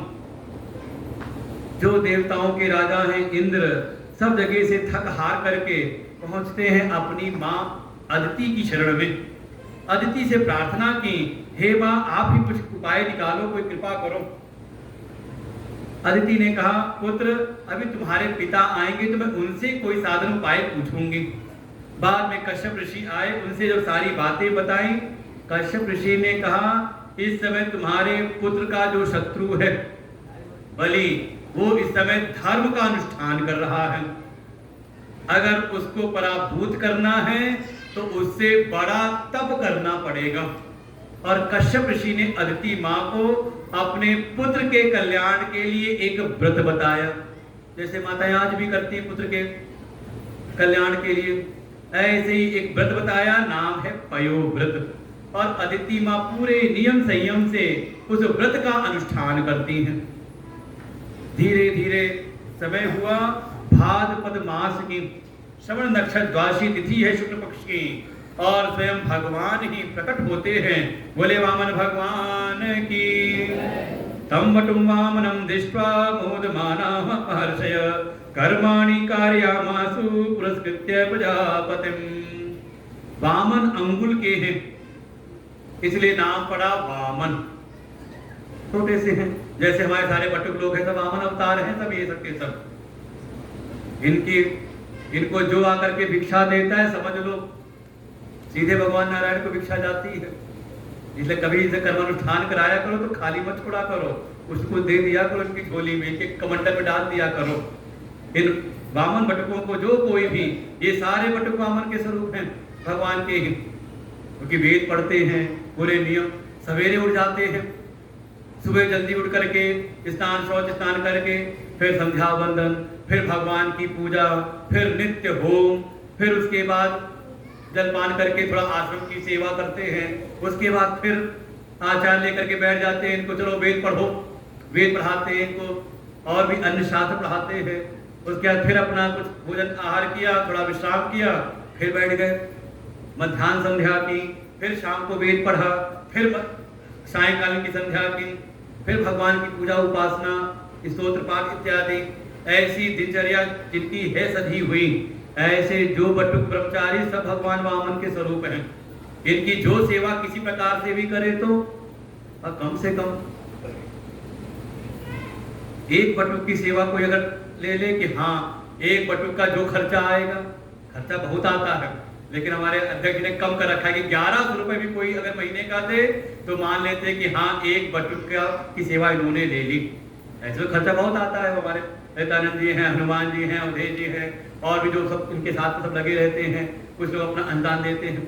ऐसे जो भी अगर ऐसे बटुकों की सेवा में अपना अनुदान करते हैं तो साक्षात वो वामन स्वरूप नारायण की सेवा करते हैं।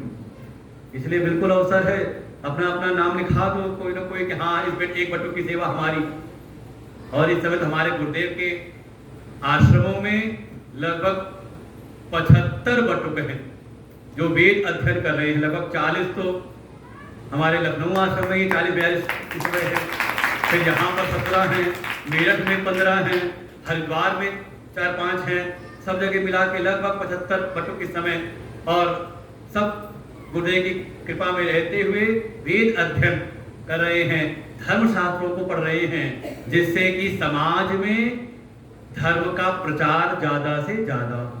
तो जिनका भी सहयोग किसी भी रूप में, कोई आकर के ढंग से सेवा कर दे, कोई आकर के यहाँ पर इनके भोजन की व्यवस्था में कोई अपनी सेवा कर दे, कोई आकर के वस्त्र, अभी आज ही किसी ने वस्त्र भेजे हैं इन बटकों के लिए, सभी बच्चों के लिए धोती कुर्ता मोछा जो उनके वस्त्र है, गणवेश इनका जो है उसके लिए, तो जो कोई भेजता है समझ लो सीधे।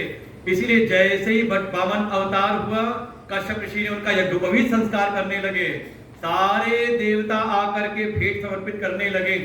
स्वयं आ गई माँ भगवती अन्नपूर्णा के रूप में अन्न दान करती हैं। देखो देवता आकर के सेवा करने लगे कि ये साक्षात बटुक स्वरूप में वामन भगवान हैं। सब ने आकर के उनको भिक्षा दी।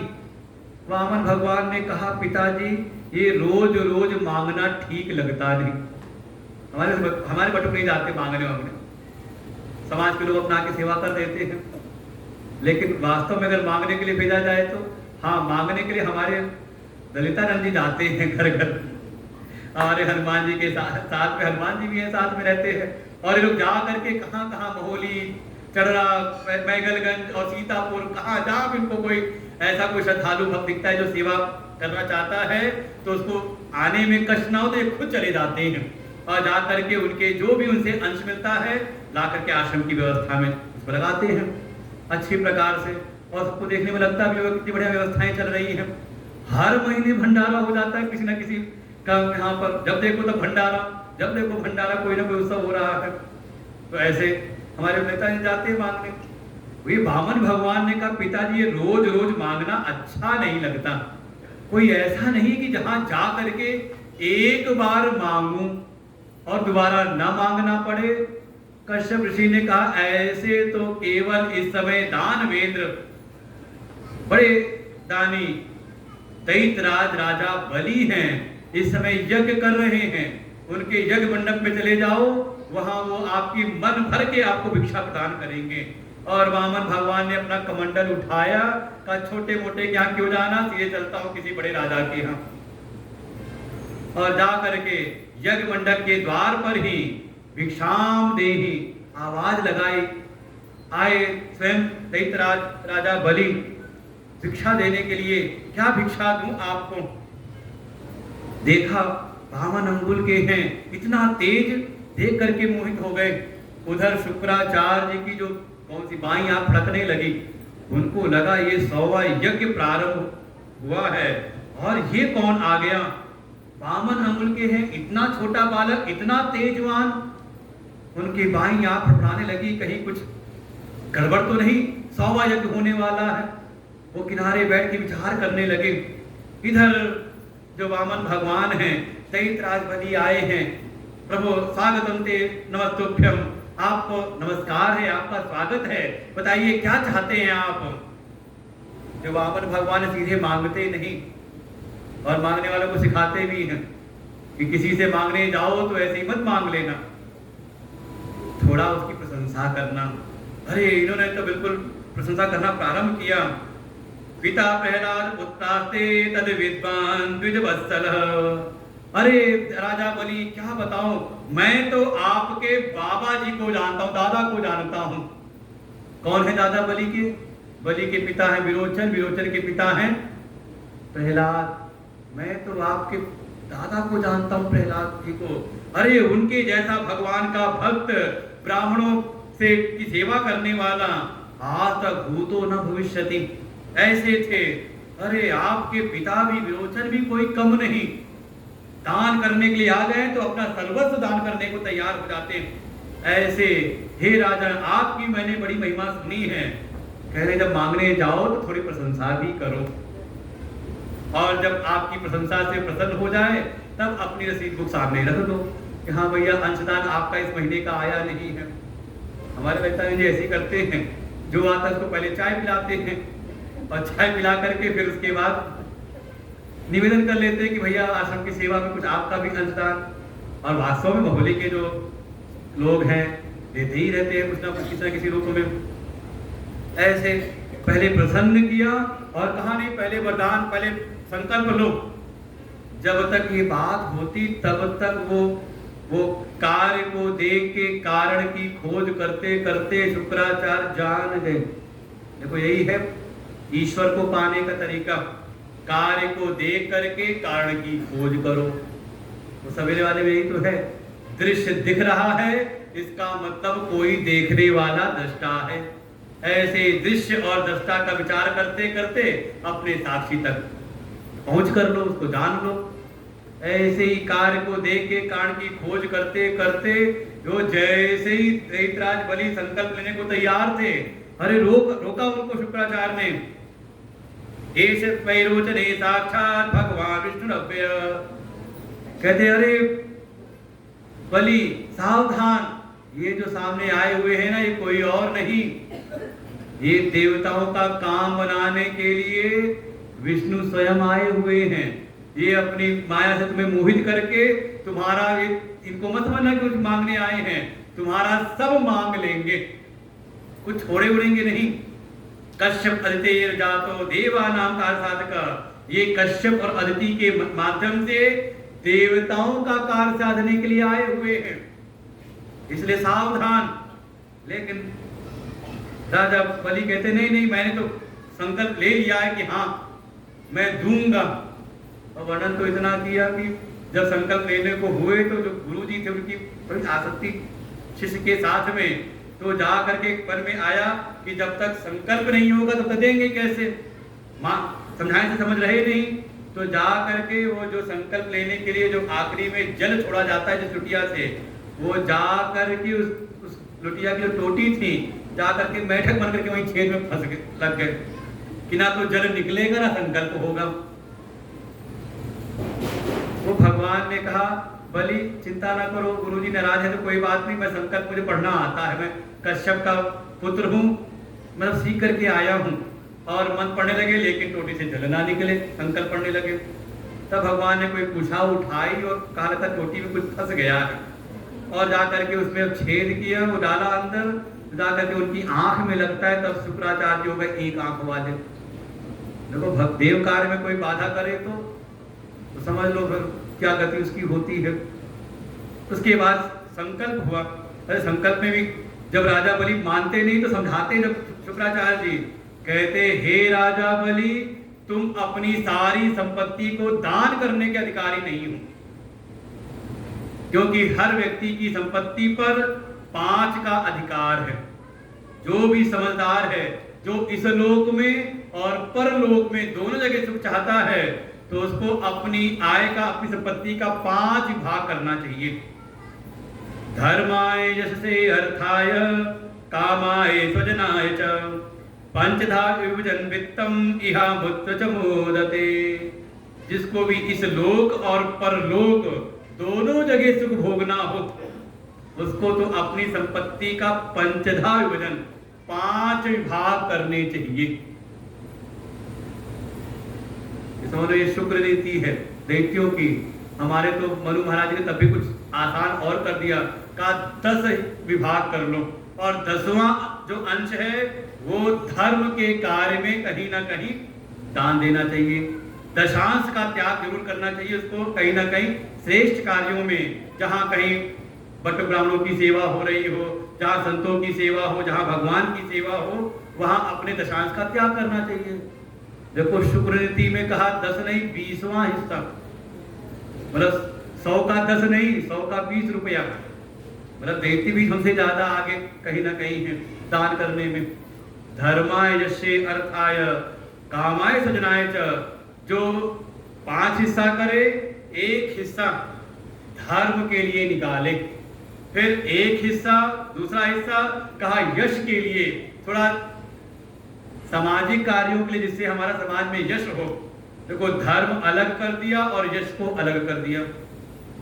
और मान लो कोई धर्म के लिए निकाले, उसमें भी अपना नाम लिखवा दे तो, पत्थर लगवा दे तो समझ लो कहां चला गया वो धर्म, नहीं फिर यश में चला गया वो। इसीलिए जो कुछ समझदार होते हैं कहते हमारा गुप्त दान में लिख दो, दोनों काम कर लें, धर्म के लिए भी दें और थोड़ा यश के लिए भी करना चाहिए। फिर तीसरा कहा अपनी कामनाओं की पूर्ति के लिए 1 हिस्सा रखें, फिर 1 हिस्सा अपने परिवारजनों के लिए सजनाए ऐसे ऐसे, और कुछ अपने व्यवसाय के लिए। तो 5 हिस्से में 1 हिस्सा तो निकाल के डालना चाहिए धर्म के लिए। तो ये शुक्र नीति है। लेकिन किसी प्रकार से भी राजा बलि मानते नहीं। उन्होंने संकल्प किया और भगवान ने 3 पग जमीन मांगी। 1 पग में इस लोक पर जो उनका आधिपत्य था उसको नाप लिया, दूसरे पग में जो परलोक पर उनका आधिपत्य था उसको नाप लिया, तीसरे पग के लिए कुछ रहा नहीं। गरुड़ को आज्ञा दी, देखो ये मेरा ऋणी है, इसको बांध लो पाश से। और गरुड़ आए और बांध करके किनारे डाल दिया। आ गए ब्रह्मा जी, प्रभु क्या करते हो? ये तो यज्ञ कर रहा था, यज्ञ करने के बाद बंधन मिले तो कोई यज्ञ करना भी नहीं चाहेगा, कुछ कृपा करो। भगवान ने ब्रह्मा जी को समझाया, कहा अरे ब्रह्मा तुम समझते नहीं हो, मैं जिस पर अपनी कृपा करता हूँ थोड़ा उसको रगड़ता हूँ, थोड़ा उसकी परीक्षा लेता हूँ, बस परीक्षा ले रहा हूँ। और कुछ वहां पे धर्म का संवाद हुआ। ब्रह्मण यम अनुगृह्णामि तद्विशो विदुनोम्यहम् यन्मदा पुरुषो स्तब्धो लोकं मां मन्यते। जब कोई मैं किसी पर अपनी कृपा करता हूँ तो उसको थोड़ा परखता हूँ, उसको थोड़ा रगड़ता भी हूँ, जिससे कि उसके भीतर अगर थोड़ा कहीं भी थोड़ा कुछ भी अगर मद हो, अभिमान हो तो वो भी निकल जाए। जन अभिमान न राखिए काऊ। भगवान अपने जो जन हैं, अपने भक्त हैं, उनमें किसी प्रकार से कोई मद अभिमान नहीं रहने देते। जब ये सब चर्चा चल रही थी, चर्चा सुनते सुनते राजा बलि का विवेक जगा। राजा बलि ने कहा, अरे प्रभु आपने 1 पग में इस लोक की संपत्ति, दूसरे पग में परलोक की, लेकिन अभी कमाने वाला ये मैं अहम, ये अहम तो है ना। आप तीसरा पग मेरे मस्तक पर रखिए। इसी को कहा आत्म अर्पणम। 9 प्रकार की भक्ति में था ना, श्रवणम कीर्तनम विष्णु स्मरणम पाद सेवनम अर्चनम वंदनम दास्यम सख्यम आत्मनिवेदनम। श्रवण से भक्ति प्रारंभ हो और आत्मनिवेदनम तक, आत्म अर्पणम तक कि हे प्रभु अब मेरा कुछ नहीं, जो भी है सब आपका है। हमारी हर एक चेष्टा केवल प्रभु के लिए हो कि प्रभु हमसे क्या चाहते हैं। ऐसी भक्ति किसी के भीतर हो जाए, भगवान ने प्रसन्न होकर के अपना तीसरा पग राजा बलि के मस्तक पर रखा और कहा, हे राजा बलि चले जाओ सुतल लोक में, वहीं जाकर के निवास करो, अगले कल्प में इंद्र पद के अधिकारी तुम ही बनोगे। कोई और वरदान चाहते हो तो मांग लो। राजा बलि ने कहा, प्रभु ये जो विराट बन करके आपने नापा है ना, ये नहीं, ये जो आप आए थे मेरे यज्ञ मंडप में वामन बन करके, वो आपकी छवि बड़ी सुंदर थी, बड़ी अद्भुत थी, मेरा मन तो उस पर मोहित हो गया था। आपकी कृपा से मैं जहां भी रहूं, बस प्रभु इतनी कृपा करो, सवेरे उठ करके सबसे पहले मुझे आपकी उसी छवि के दर्शन हो। भगवान ने कहा तथास्तु, और तब से वामन भगवान वामन बने हुए राजा बलि के महल की पहरेदारी करने में लगे हुए हैं सुतल लोक में, कि राजा बलि जिस द्वार से निकले सबसे पहले उसको मेरे ही दर्शन हों। तो समझे, भगवान गए थे राजा बलि को बांधने के लिए, लेकिन राजा बलि ने भगवान को बांध लिया। कैसे बांधा? आत्मसमर्पण करके। ये जो जीव है वास्तव में इसको जो कुछ भी प्राप्त होता है वो सब भगवान की कृपा से ही। भगवान से क्या क्या मिलता है, यही कथा है समुद्र मंथन की कथा। भगवान क्या क्या देते हैं जीव को। चिंता ना करो, आपको गर्मी ज्यादा लग रही थी, भगवान ने ठंडी करने के लिए बरसात शुरू कर दी है। चिंता ना करो, आवाज बताए भाई मत देखो बारिश हो रही है, कुछ दिन शेड है ना, उसकी आवाज आती है।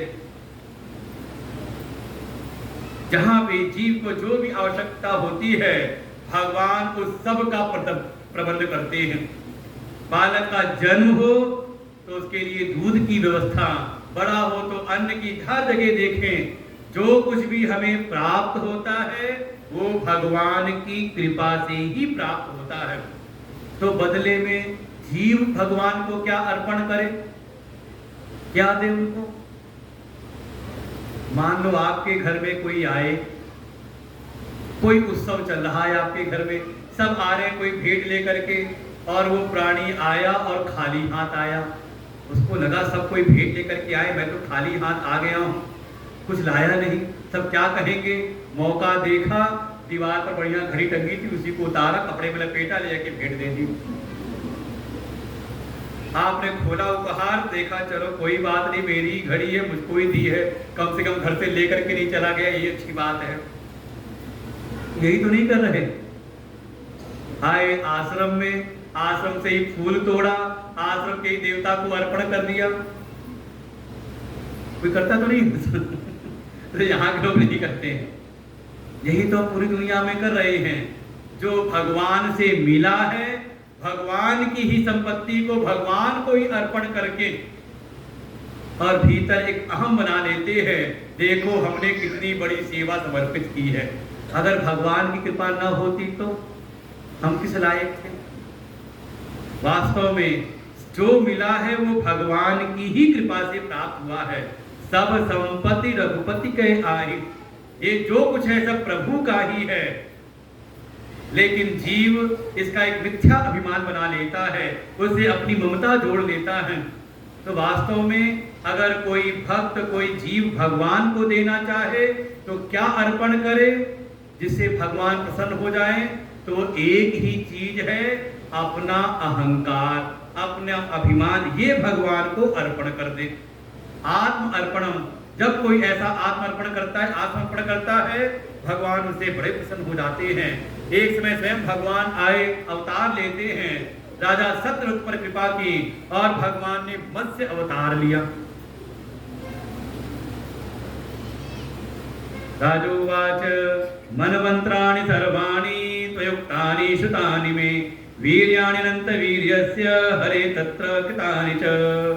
शेषुकवाच श्रूयता मानवो वंश प्राचुर्येण परन्तप, न शक्यते विस्तरस्तो वक्तुं वर्षतैरपि। आगे महामुनि सुखदेव जी राजा परीक्षित को मनुओं की कथा के उपरांत, अरे वामन भगवान आ रहे आ रहे। श्री कृष्ण गोविंद हरे मुरारी, हे नाथ नारायण वासुदेव।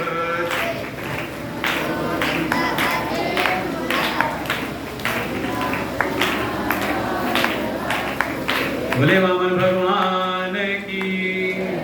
श्री कृष्ण गोविंद हरे।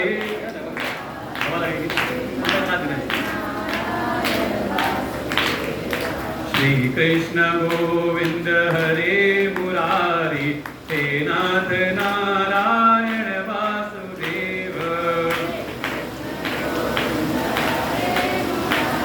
इसीलिए बारिश हो रही, बाबा कोई छाता लेकर के आ रहे थे ना। जी आ जाओ, ऊपर आ जाओ।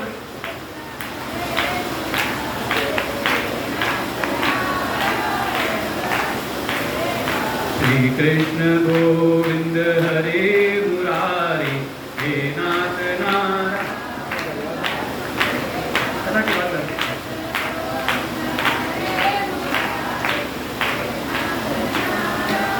पूजन कर दीजिए। श्री कृष्ण पूजन करो।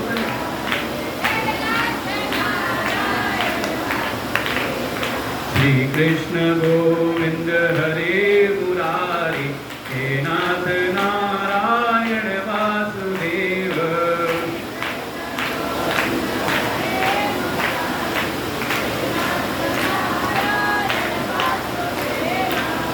कृष्ण गोविंद हरे मुरारी, हे नाथ नारायण वासुदेव।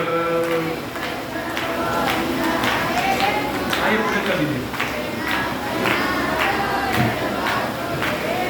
श्री कृष्ण गोविंद हरे मुरारी, हे नाथ नारायण वासुदेव।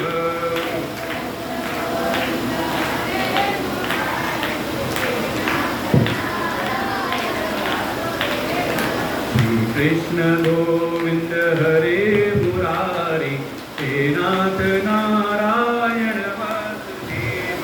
श्री कृष्ण गोविंद हरे मुरारे, हे नाथ नारायण वासुदेव। ओम नमो अनंताय सहस्रमूर्तये, सहस्रपादाक्षि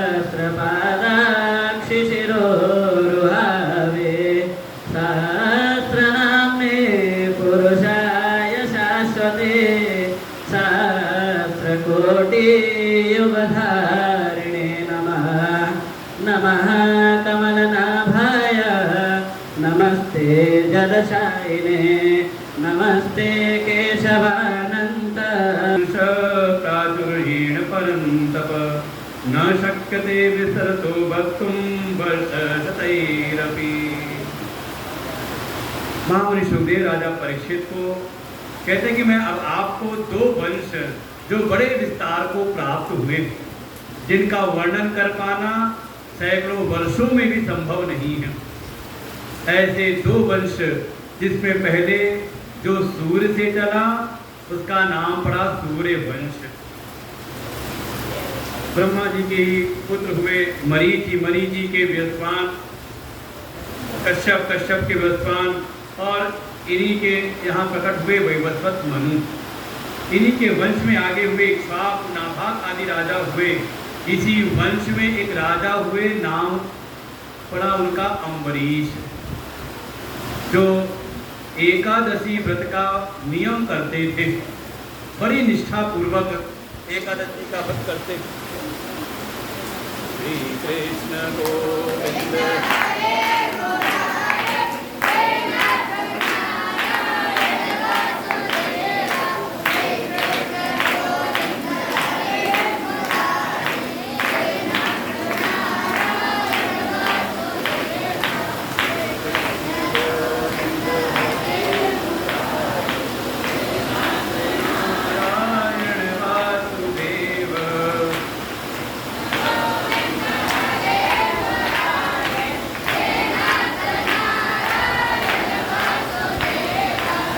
कृष्ण गोविंद हरे मुरारी, हे नाथ नारायण वासुदेव।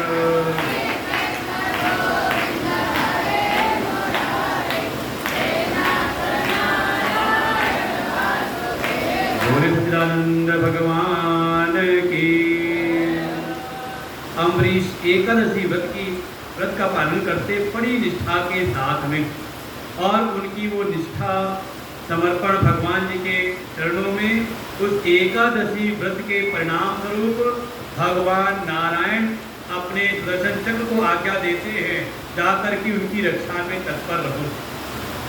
लेकिन उनकी एक ख्याति, उनकी महिमा कोई जानता नहीं, तो उसमें एक लीला की आकर के हमारे दुर्वासा ऋषि ने और राजा अम्बरीश जगत विख्यात हुए। इसी वंश में आगे हुए राजा खटवांग के हुए सगर, जिनके 60,000 पुत्रों के द्वारा कपिल मुनि की अवमानना हुई, उनके शाप सबके सब भस्म हुए। और फिर उनके उद्धार के लिए फिर एक तपस्या प्रारंभ हुई। पतित पावनी माँ भगवती गंगा जी को धाम पर लाने का प्रयास प्रारंभ हुआ, और इसमें आगे दिलीप, भगीरथ इत्यादि सबने किया। और राजा भगीरथ के प्रयास से देवलोक की पतित पावनी माँ गंगा हमारी पृथ्वी पर प्रकट हुई। बोले पतित पावनी माँ गंगा मैया की।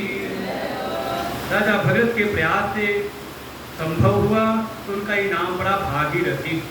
इसी वंश में आगे खटवांग गालुदीर्घबाहुश्च रघु तस्मात् दृष्टव अजस्ततो महाराज तस्मात् ततोऽभवत्। इसी में आगे चल करके रघु के अज के दशरथ की 3 पत्नियां हुई, कौशल्या, कैकेयी और सुमित्रा।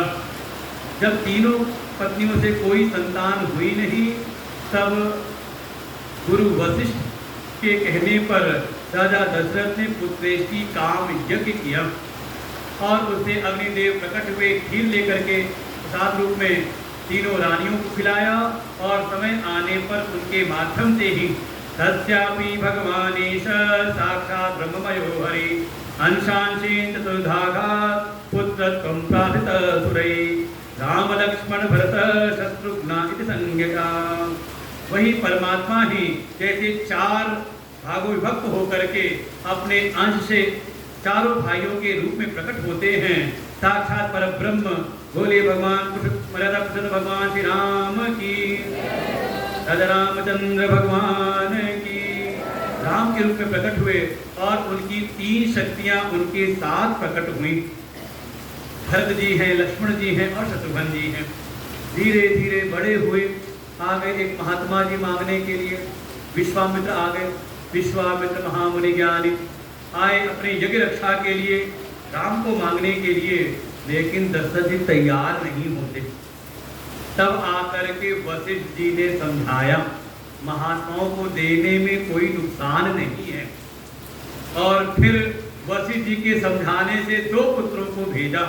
वहाँ पे विश्वामित्र के यज्ञ की रक्षा हुई, उन्होंने भी अपने आशीर्वाद स्वरूप कई सारी विद्याएं उनको प्रदान की, और फिर वहीं से अहिल्या का उद्धार कराते हुए लेके गए जनकपुरी, जहाँ पे चल रहा था धनुष यज्ञ। विश्वामित्र की आज्ञा मान करके भगवान राम ने उस धनुष का भंग किया और उनका विवाह हुआ जनक की कन्या सीता जी के साथ में। साथ ही उनके भी गुरु जी, उन्होंने भी कहा मौका अच्छा है, 3 कन्याएं और हैं, इनके भी 3 भाई हैं, देवता भेजो बुला करके चारों भाइयों का एक साथ विवाह हो गया। तो जो वशिष्ठ जी ने समझाया था कि महात्माओं को देने में कोई नुकसान नहीं है, 2 दिए थे, वो 2 तो वापस आए ही। घर बैठे बैठे 4 सुशील पुत्र वधुएं भी आ गई, और उसके बाद फिर घटना घटित होती है। कैकेयी ने 2 वरदान मांगे, एक में अपने पुत्र भरत का राज्याभिषेक और दूसरे में प्रभु श्री राम का 14 वर्ष का वनवास। भगवान गए वनवास को माध्यम बना करके जितने भी दैत्य असुर ऐसे दुष्ट थे, अधर्मी थे, उनका संहार किया, और सबके जो मूल में थे वही जय विजय जो पहले आए थे हिरण्याक्ष और हिरण्यकशिपु बन करके, भगवान ने वाराह और नरसिंह अवतार लेकर के उनका वध किया। वही जय विजय ही आए हैं त्रेता युग में रावण और कुंभकर्ण बन करके। भगवान मर्यादा पुरुषोत्तम भगवान श्री राम रूप में आकर के दोनों का वध किया। जानकी जी का हरण हुआ, बंदर भागों से मित्रता करके जाके आक्रमण किया, और रावण कुंभकर्ण का वध करके अपनी पत्नी सीता जी को लेकर के वापस आए 14 वर्ष के वनवास के उपरांत, और फिर यहाँ पर उनका राज्याभिषेक हुआ। राम राज्य बैठे त्रैलोका, हर्षित भय गए सब शोका, दैहिक दैविक भौतिक तापा, राम राज्य का हुई नहीं व्यापा। ऐसे भगवान आकर के सिंहासनारूढ़ होते हैं, और फिर सबके चारों भाइयों के माध्यम से 2 पुत्रों का जन्म हुआ। भगवान राम के पुत्रों का नाम तो पता ही है, कुशोलव इति ख्यातो तयो चक्रे क्रिया मुनि। भगवान राम के 2 पुत्र हुए, लव और कुश। अंगद चित्रकेतुश्च लक्ष्मणस्यात्मजो सुमितौ। लक्ष्मण जी के 2 पुत्र हुए, नाम था अंगद और चित्रकेतु। फिर तक्ष पुष्करो इत्यस्ताम भरतस्य महीपते। फिर तक्ष और पुष्कर हुए भरत जी के 2 पुत्र। सुबाहु शतसेनश्च शत्रुघ्नस्य बभूवतु। और शत्रु जी के भी 2 पुत्र हुए, सुबाहु और शतसेन। ऐसे सूर्य वंश का विस्तार हुआ। इधर दूसरा वंश जो चला चंद्रमा से। श्रीशुकुवाच अथात श्रूयतां राजन् वंश सोमस्य पावना, यस्मिन् ऐलादयो भूपा कीर्त्यन्ते पुण्य कीर्तय। इधर दूसरा वंश चला चंद्रमा से। चंद्रमा के ही पुत्र हुए पुरुरवा, उसी वंश में आगे चल करके एक महान तपस्वी हुए, नाम था जमदग्नि। इनका विवाह हुआ, इनकी पत्नी का नाम रेणुका। इनके पुत्रों में ही सबसे छोटे हैं, भगवान के ही अंशावतार हैं, बोले परशुराम भगवान की जय। जिन्होंने 21 बार धर्म की स्थापना के लिए ही जो दुष्ट बाहुबली क्षत्रिय राजा थे उनका संहार करके धर्म की स्थापना की। ऐसे परशुराम भगवान की कथा सुनाई। इसी वर्ष में आगे चल करके एक राजा हुए, राजा ययाति, जिनका विवाह तो हुआ दैत्य गुरु शुक्राचार्य की कन्या, नाम है देवयानी, लेकिन साथ में ही सेविका के रूप में आई है जो दैत्यों के राजा हैं वृषपर्वा, उनकी कन्या शर्मिष्ठा। चलते समय शुक्राचार्य ने समझाया ययाति को कि ध्यान रखना, तुम्हारा विवाह मेरी कन्या से हुआ है देवयानी से, और ये जो वृषपर्वा की कन्या ये दासी के रूप में साथ जा रही हैं, सावधान रहना। लेकिन इधर धीरे धीरे देवयानी के माध्यम से 2 पुत्र हुए, यदु और तुर्वसु। एक दिन देवयानी बगीचे में विहार कर रही थी, देखा बड़े सुंदर सुंदर बड़े तेजवान बालक यहाँ घूम रहे, खेल रहे हैं। कुछ दासियों से पूछा ये कौन है? वो दासियों ने बताया ये जो आपके साथ आई थी ना दासी बनकर के शर्मिष्ठा, वो ययाति ने इनसे भी छुप करके विवाह कर लिया और उनके ये 3 बालक हैं। जैसे ये बात सुनी, अब तो देवयानी पूरित होकर के चली गई अपने पिता के पास में। पीछे से मनाते हुए पहुंचे राजा ययाति। शुक्राचार्य ने बड़ा क्रोध में डांटा, डांट फटकार लगाई, तुमको मैंने पहले ही सचेत किया था, तुमने मेरी बात नहीं मानी, जाओ तुम्हें अपनी जवानी पर होश नहीं रहा, जाओ जाकर तुम वृद्धावस्था को प्राप्त हो जाओ। देखते ही देखते उनका जो भी युवावस्था थी वो क्षीण हुई और बिल्कुल वृद्ध हो गए। लेकिन उन्होंने प्रार्थना की, पिताजी वास्तव में आपने जो श्राप दिया है इसका मैं अकेले तो भागी बनूंगा नहीं, भागीदार तो आपकी पुत्री को भी इसका प्रभाव झेलना पड़ेगा। तब उनको समझ में आया, होश आया कि कहीं ना कहीं क्रोध में मैंने उल्टा तीर ले लिया है अपनी कन्या के ऊपर ही, कहीं ना कहीं आपत्ति ले ली है। तब कहा कि अच्छा ठीक है, इसके साथ मैं एक वरदान भी देता हूँ कि अगर तुम जा करके किसी से कहो और वो अपनी युवावस्था के बदले तुम्हारी वृद्धावस्था को स्वीकार कर ले तो तुम फिर युवावस्था में आ जाओगे। ये राजा ययाति गए, अब कहाँ जाएं, किससे कहें? सबसे पहले गए अपने पुत्रों के पास में, जो उनके बड़े पुत्र हैं, नाम है यदु। उनके पास जाकर के उन्होंने ये बात कही कि देखो शाप के कारण, शुक्राचार्य के शाप के कारण मुझको वृद्धावस्था मिल गई है, लेकिन उन्होंने कहा है कि अगर कोई अपनी जवानी युवावस्था मुझको दे दे और बदले में मेरी वृद्धावस्था ले ले तो मैं पुनः युवा हो जाऊंगा। अभी मेरा मन विषय भोगों से भरा नहीं है, इसलिए मैं दोबारा ये पुनः अपना युवावस्था चाहता हूँ। वो यदु ने पिता की आज्ञा तो मानना दूर की बात रही, उल्टा उपदेश और दिया। अब आपका तो समय पूरा हुआ, अब जाइए कहीं वापस हो जाइए, अब हम लोग का समय आ गया है। आज्ञा तो मानी ने, उल्टा और उपदेश दिया। बड़े क्रोध में आए ययाति, कहा जाओ तुम्हें अपनी युवावस्था का बड़ा अभिमान है, जाओ तुम्हारे कुल का कोई भी, तुम भले बड़े हो लेकिन तुम्हारे कुल में उत्पन्न होने वाला वो राजगद्दी का अधिकारी नहीं बनेगा। ऐसा आप दिया। इधर ये खबर मिली जो शर्मिष्ठा के माध्यम से प्रकट हुए हैं, छोटे हैं, नाम है पुरु। उनको लगा कि पिता कुछ चाहते हैं, चले गए स्वयं ही पिता से कहा, पिताजी आप चिंता न करें, आपको मैं अपनी युवावस्था प्रदान करता हूँ और बदले में आपकी वृद्धावस्था मैं ग्रहण करता हूँ। ययाति बड़े प्रसन्न हुए और कहा वास्तव में तुम ही उत्तम पुत्र हो। और यहाँ पुत्र के लक्षण बताए हैं, 3 प्रकार के पुत्र और ऐसे ही 3 प्रकार के शिष्यों के लक्षण। उत्तम चिंतम कुर्यात् प्रोक्तकारी तु मध्यम अधमो श्रद्धया कुर्यात् कर्तो च पितुः।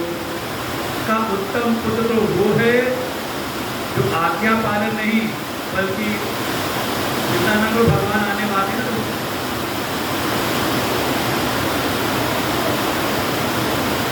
कृष्णानंद भगवान की अंदर की आवाज हाथ उधर की आवाज का उत्तम पुत्र तो वो है जो स्वयं चिंतन करे कि हाँ पिताजी क्या चाहते हैं और पिता की कामनाओं के अनुरूप कार्य करते हैं।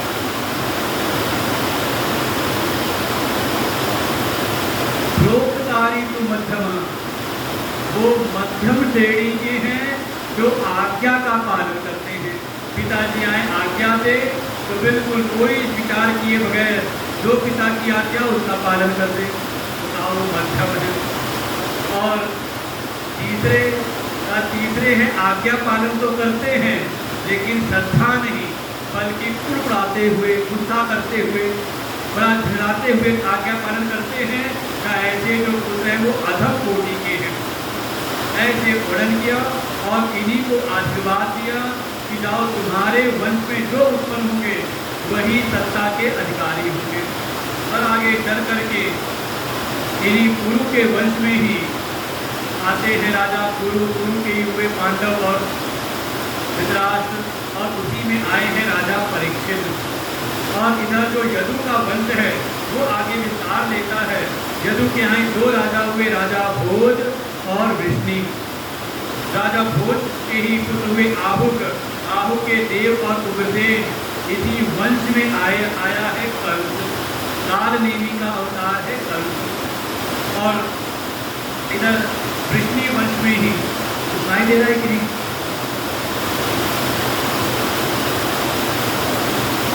वृष्णि वंश में ही आए हैं वसुदेव जी। जब विवाह का समय हुआ देवकी का तो गर्गाचार्य जी देवकी का वागदान दे आते हैं वसुदेव जी को। और कंस भी बड़ा प्रसन्न होता है कि मेरी देवकी बहन वसुदेव जी के साथ रह करके बड़ी प्रसन्न रहेंगी। और बड़े धूमधाम के साथ में देवकी और वसुदेव का विवाह होता है। विदाई का समय आया। स्वयं कंस ने रथ की बागडोर अपने हाथ में ली कि अपनी देवकी बहन को मैं खुद जाऊंगा ससुराल छोड़ने के लिए। लेकिन जैसे ही रथ की बागडोर हाथ में ली तभी वहाँ आकाशवाणी हुई। अस्यात्वाम अष्टमो गर्भो हंतायाम पतिव्रत। अरे मूर्ख कंस जिसको बड़े प्रेम से तू छोड़ने जा रहा है इसी देवकी का जो आत्मा गर्भ है वही तेरा काल बनेगा। जैसी सारी बातें सुनी अब तो कंस वो रथ की बागडोर छोड़ करके देवकी के बाल पकड़ लिए और तलवार निकाल के गर्दन काटने को हुआ कि ना तो रहेगी देवकी ना इसका कोई पुत्र होगा। लेकिन सामने आ जाते हैं वसुदेव जी। वसुदेव जी ने प्रार्थना की, अन्य विनय की और प्रतिज्ञा की कि देवकी के जितने पुत्र होंगे सब ला करके मैं आपको सौंप दूंगा। एक एक करके देवकी वसुदेव के 6 पुत्रों की हत्या कर दी। 7वें पुत्र के रूप में स्वयं भगवान के ही अंश स्वरूप हैं शेष भगवान वो आए और भगवान की माया ने उनको ले जा करके वसुदेव जी की दूसरी पत्नी है रोहिणी उनके घर में स्थापित किया। और वहाँ से प्रकट होते हैं बलराम जी। 8वें गर्भ के रूप में स्वयं भगवान ने देवकी के गर्भ में प्रवेश किया। और फिर भाद्रपद मास की कृष्ण अष्टमी तिथि के दिन भगवान का प्राकट्य हुआ।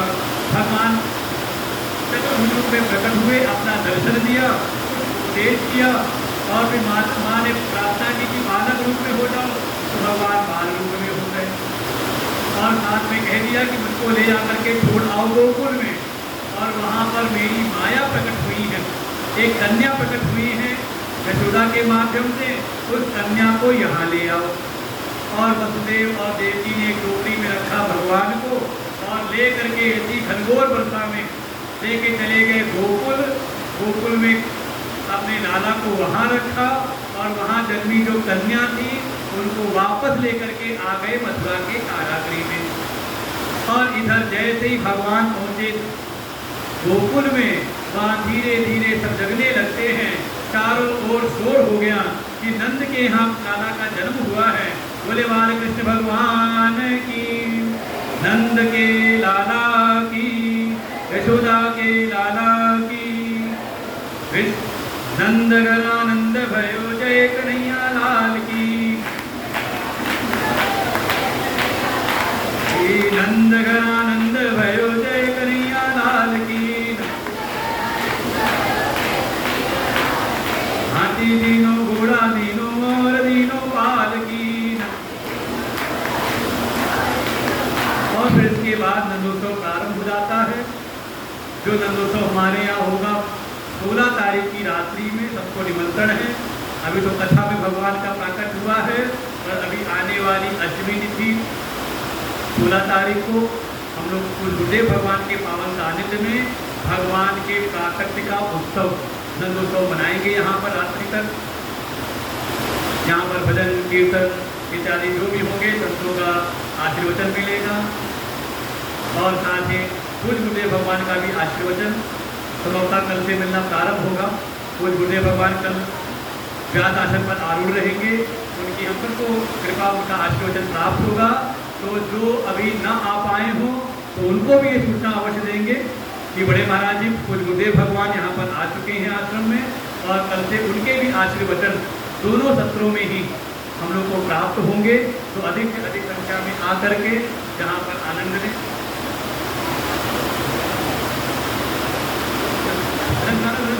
टाइम बहुत है। नंद गणानंद भयो जय कन्हैया लाल की।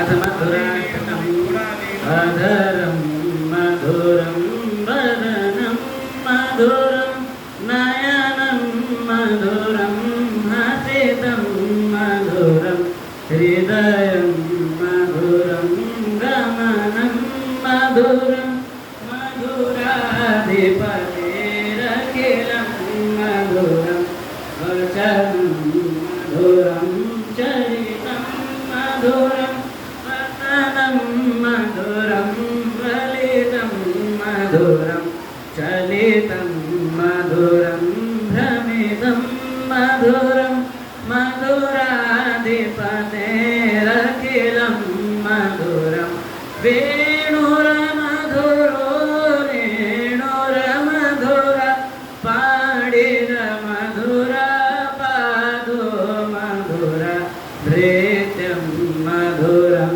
सख्यं मधुरं मधुरा